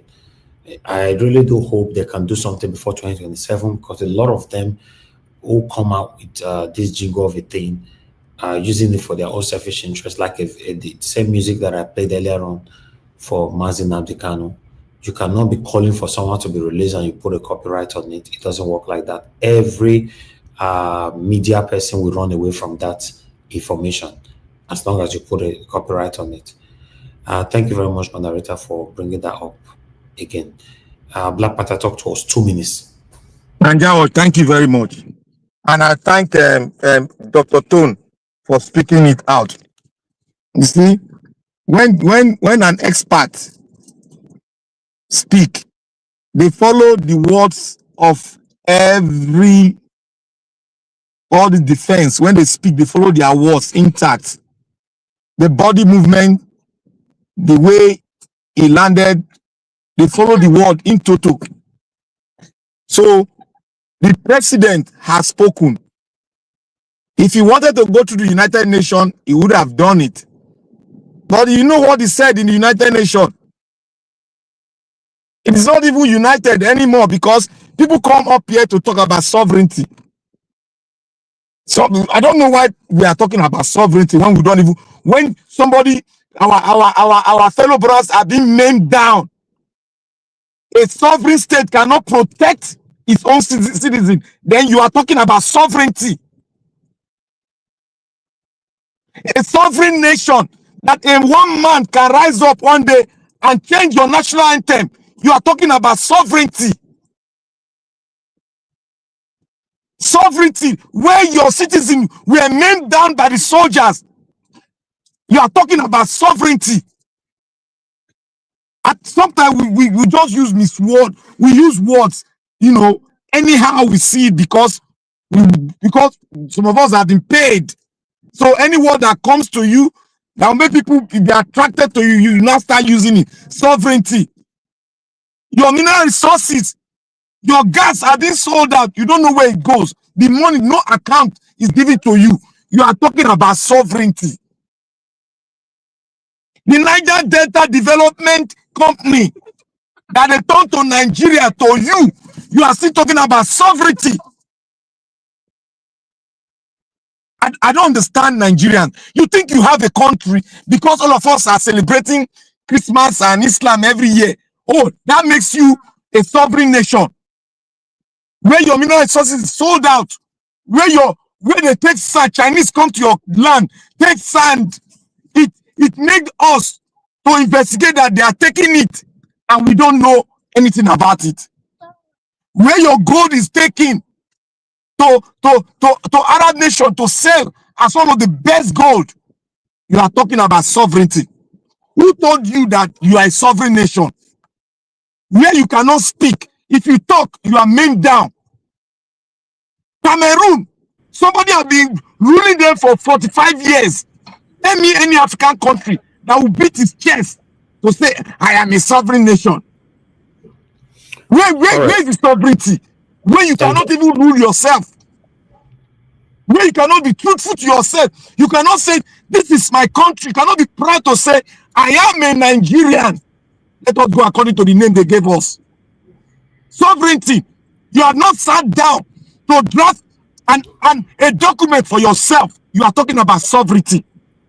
Sovereignty. You are not part and parcel of your creation of your national anthem. You are talking about sovereignty. Okay. So we are all dumb head. May God bless every one of us. Let's continue to speak truth. And the truth will make Nigeria free. And the Pontus are made up his mind. After 19 days, they have already preempted the Nigerian government. And they are going according to what they have preempted them for. They are coming. Thank you. Thank you very much. God bless you. Thank you. Manda Soberi, God bless you, ma. Thanks for all that you always do. I'm always grateful. May God continue to bless you. God bless you, Mr. Joseph Oji, as well. Okay, let's hear from King Emeka. Your 2 minutes, sir. Oh, thank you. So there is this in-house rumor, or from the grapevines, in Aso Rock as well as other political spaces, that international organization, especially the United States, is mostly responsible for Boko Haram and also the surge of terrorism in Nigeria. I know our darling To Nigeria has also made such rumor here. Well, what I would say is, if these individuals in Aso Rock who have been throwing out such rumors, either maybe through grapevines or in social media spaces or probably in media houses, if they feel so confident enough about what they are saying, publish it, put it out officially, accuse them, accuse the United States, just like they're accusing you. But if you're not confident enough, then keep your mouth shut. Stay quiet. Because in all this, you have not demonstrated competence in addressing insecurity challenges in Nigeria. They've also been not just rumors, they've been reports, intelligence reports, media house investigations, Senate hearings, and even from Senator Oshomole, pointing accusation fingers that retired generals are responsible for banditry and terrorism in Nigeria. So I think we need to do some in-house cleaning before we begin to look outside and point fingers. If we have sorted ourselves in-house, maybe we might be able to see where the other angles are coming from. But because our hands are also dirty, and possibly maybe we are also drunk, we can't see clearly. That is why we are spreading rumors that we cannot provide evidence for. This is my official statement on those speaking about international funding and meddling of insecurity in our country. Then I want to say something quickly before I hand over. Let me just say. So what's the path forward for all this? I think Nigeria needs to exert its diplomatic presence in Washington. It is sad. When you say this, some people come out and in the name of tribalism and they begin to say Tinubu's administration is doing well. Show me the results. Show me the report card. If the Tinubu administration for 2 years have not appointed ambassador, it clearly shows that the man does not even know what he's doing.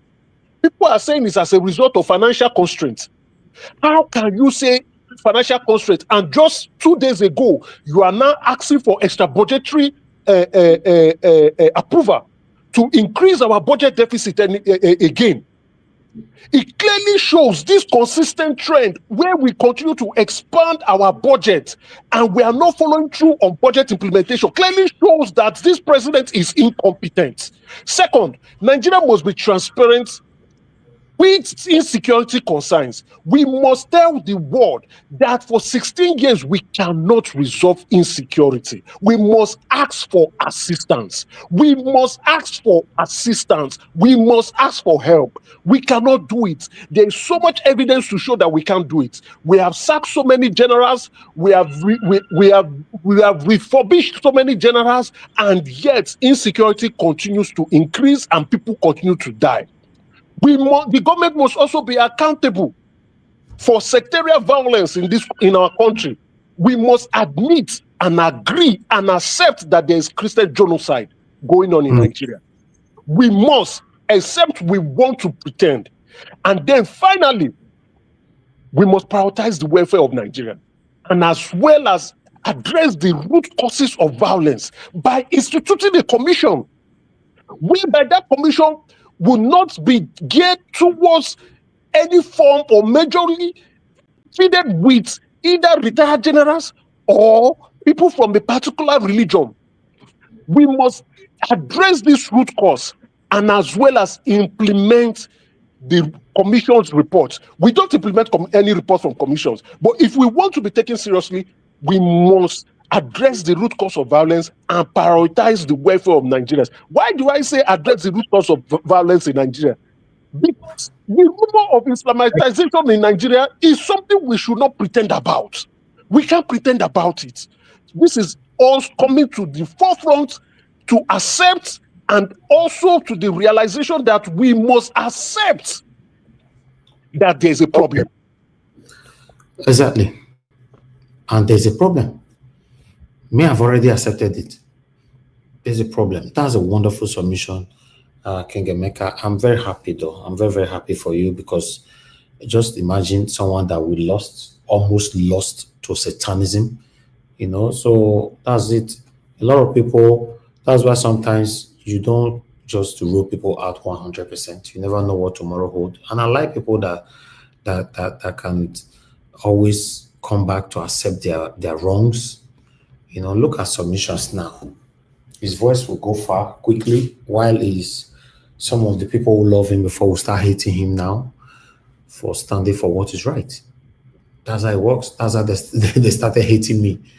You know, when I supported Obaseki and I started checkmating him, immediately the satanic Obaseki supporters then now started hating me.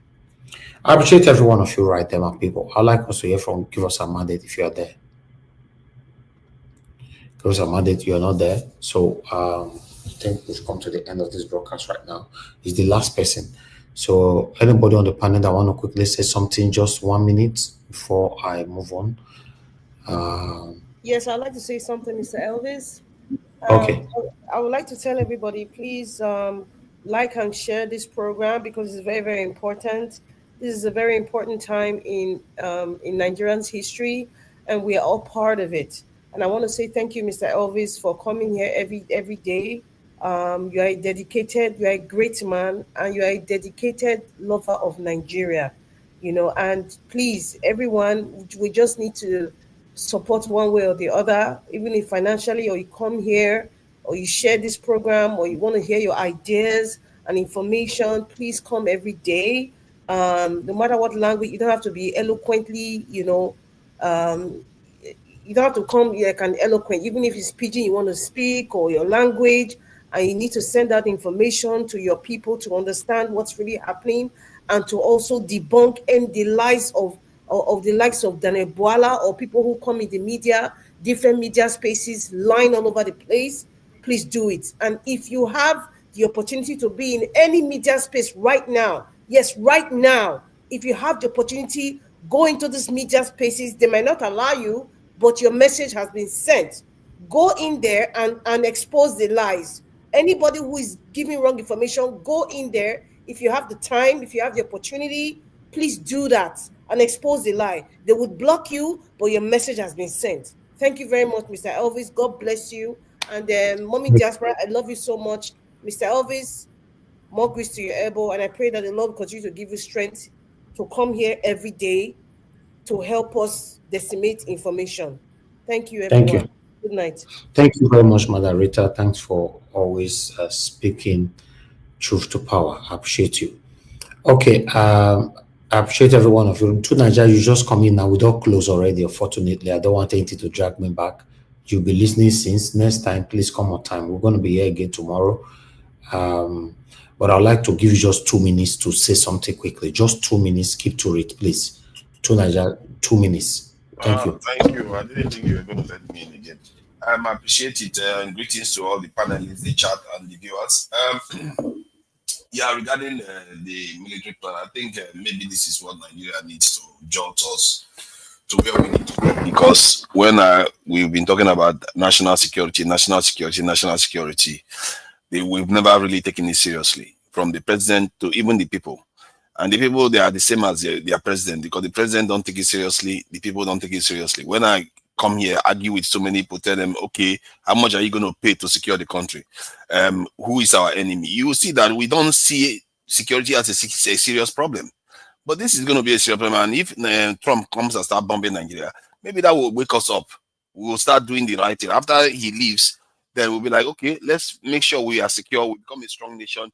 You'll find out that all our infrastructure will survive then. Nobody will be breaking, our trains are not going to be derailing, our pipelines are not going to be, they are not going to be stealing crude oil from our pipelines. Airports are going to function. Everything is going to function better when you secure them. And I think that is something I'm looking forward to. This is why I supported Trump coming into office. I didn't think he was going to try to attack Nigeria, but I think he was going to do something to open our eyes up. And not the only Nigeria, the entire black community is going to open our eyes up. And maybe this is one of the events. Thank you.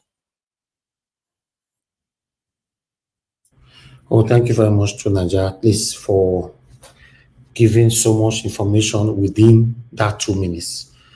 If now some people now, that 2 minutes not will reach, I appreciate you for that. But next time, if you want to speak for more minutes, please come on time. because we need to round up right now. Apart from we doing this every evening, we have a lot that we are doing. For us to do this is, is not easy. So sometimes I just want to close early, even when it's not early. It's already 3 hours, 38 minutes, still counting. It's not early. If I have my way, maybe now only Mr. Jonathan, you come here, or my only Madarita, maybe it should talk for 40 minutes, or Mr. Jonathan talk for 40 minutes. I don't end the show. I will be happy. They happen like that once in a while. They get that kind of luck. Only one person will come. Now, only when I don't say I want to come out, you can't see people like give us a mado, you can't come from nowhere. Black Panther will come bully you for everywhere. They'll come take me back again. So, yes, but sometimes it's not easy to do this. Make I take my 2 minutes, Abi. No. Your 2 minutes, 2 Naija don't take. I beg. I don't know why I mentioned your name just now, guy. Why I go give to Naija my 2 minutes now? Yeah, go ahead. This one I like. Well, Go ahead you very now. much. Well, thank you. Well, all we can say here is that Nigerians, let's be open-minded. If a foreign country is coming to help us, let's welcome them, because our own people are killing us. They are destroying our joint wealth. As a matter of fact, look at an ex-governor of Rivers State riding Rolls Royce. Now you ask yourself, in Rivers, how many primary school do you have there? At those primary school, do they have free lunch? Now you see an ex-governor riding on Rolls Royce, all from our money. Nigerians, let's arise. This is a collective fight. Let's not stop talking, and let's also encourage this platform. This platform is just on its own, different from all of them. Look at what happened earlier when they showed Buala that was speaking against Tinubu before. All of a sudden now is now eating from the crumbs that fall from the master's table. Nigerians, let's speak truth to power. Let's fight, because it's our fight, it's our nation. Thank you very much, Mr. Elvish. God bless. All right, thank you very much, sir. Thank you, my brother. Okay, CEO, you said I should come back to the UK so that we can have the same time. I wanted to be coming out the same time with UK time, when they changed the time. Because normally now it's 9:46 now in the UK. Except if people want me to be doing that, then I'll go, because whenever I'm in the UK, I use UK time. So the 7 p.m. in Nigerian time will be 8 p.m. in Nigerian time. I can do that. But still, I don't need to come to UK to do that, CEO. It is I could do. Yes, sir. I just want to take this opportunity to say thank you to everybody. Emeka, God bless you. Keep doing the good works of your forefathers, speaking the truth, because there's nothing we have left but Nigeria. So, my brother, just keep it on. We are protecting you, no matter it is. Even the prodigal son was accepted. We cannot throw you aside because we are human like us, and you are prone to mistakes. I thank you for speaking the words. God bless you, and God bless everyone. Thank you, my brother. I appreciate you. Thank you so much. Okay, Midwest people, you just come in, sir. I just try to be fair because I gave to Naija to come in, but I also give you the same 2 minutes. Talk to us. I good evening to you. 2 minutes. Thank you very much, my brother. I greet everybody, both listeners and viewers. Why did they give this Okpebolo people? Why they give them 2 minutes? Now 0 minutes, forgive us 0 minutes. Say Midwest people now my elderly brother. Because of the top politics Mr. Midwest. Now my senior brother they talk to build now. You don't tie your role, Mr. Midwest. Now only because of politics that make me the talk to her like that too. Now my elderly brother I put small thing. The thing is, I just come. Sorry, Naija washer for the flow, but I need to rest because of the hour where I tell you start work. But this one, I just want to put small thing. I did day for, most time the listening contribution. I thank you for your work, for your team, for people, for the good work of analyzing our country all the time. The thing is that it's like Nigeria has reached that point where I always said there's a time is coming where Nigeria will feast everybody, because currently now a foreign power is talking about our issue. perhaps it might definitely, as they are pointing to our problem, they might have also have their own interest as well. But nevertheless, we can't just continue like that, whereby it's as if life has no meaning again. If you tune news, they are buying people, they are buying people, they are buying people, and the government are just talking. So all I will say is that we cannot stop America not to come. They are coming, and we need to also prepare ourselves to figure out what exactly is their plan for everybody. So that's what I just want to contribute. We in the South, we need to unite as a people. If the Northerners also want to unite for what they believe, let them also unite. We are not the cause, because those who are creating this problem, they are merely politicians. I understand that every region and every part, or all Nigerians are victims of this circumstance, but something have to be done. There must be a point where you have to come to an end, and I think this is one of it. Because if we don't prepare properly, the whole superpower is going to descend on that country, and we may even go from, God forbid, from this bad situation to worse. So, but if we organize ourselves properly, when they are shaping, we will have a united voice, and I think that will help us. And that's just my submission. Thank you, my brother. Thank you very much, Ogami US people. It's good that you put a voice to this. I appreciate you. Ladies and gentlemen, we've come to the end of the broadcast. I want to appreciate every one of you that came into the panel today. Mr. Jonathan, Madam Rita, Kios Amade, King Emeka, Black Panther, Two Niger, Midwest people. God bless you all, my people. Thank you, those of you that super chatted the channel, Mr. Joseph OG twice, and thank you very much, Madam Suberry. I'm very, very grateful. And thank you, Madam Eugenia, for the support through paper. I'm very, very grateful. God bless you all. Thank you, everyone, right there on the comment section. And my mother of all my diaspora, thank you very much, mommy. I appreciate you. Thanks for all that you do. Abu Azim, my brother, thank you for all that you do. We appreciate you always. Thank you very much, Mr. Pansat. You're asking for link now, Mr. Pansat. Hi. Now tomorrow, I go send you that link. I swear, I go send you tomorrow.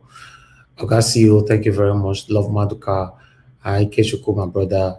Then again, Marapeg Modi. Thank you very much, man. Is there one go? It's been a while. Where you this since? I mean, not be our. Is there one go with that? Thank you very much, Michael Abba. Thank you, man. Wonderful people. And God bless you now. And I still like Masaredo, Mr. Pansat. Thank you. Yes, Mr. Pansat, I'll send you a link tomorrow. Thank you, Mr. Joseph Oji. So, Mr. Elvin, tell me to call him now. No time. Even call is not possible anymore today. You know, he said, Mr. Elvis, did you know that the US just said that they did not inform DSS and authorities that there's going to be an attack in Airwater, Benue State? Anyway, let's expatiate on that for tomorrow broadcast. Everyone that called into the show, Madam Origin, Madam Deborah, again, Tony Africa, and many others, you know, Gam Magnus, plenty will call in today. Even Black Panther called in, and God will bless all of you now. Thank you so much. But allow us to end the show right now so that we can put ourselves together to come back again tomorrow, 7 p.m. If we can, we'll put out a recorded video for you out there. You know, despite that, the guy, whoever that messed up the what is it called, the music, the copyrighted or whatever, I'm still going to play this. This is the same broadcast, but I won't play it anymore after today. I'll play the same music again for the release of Mazina Dekan.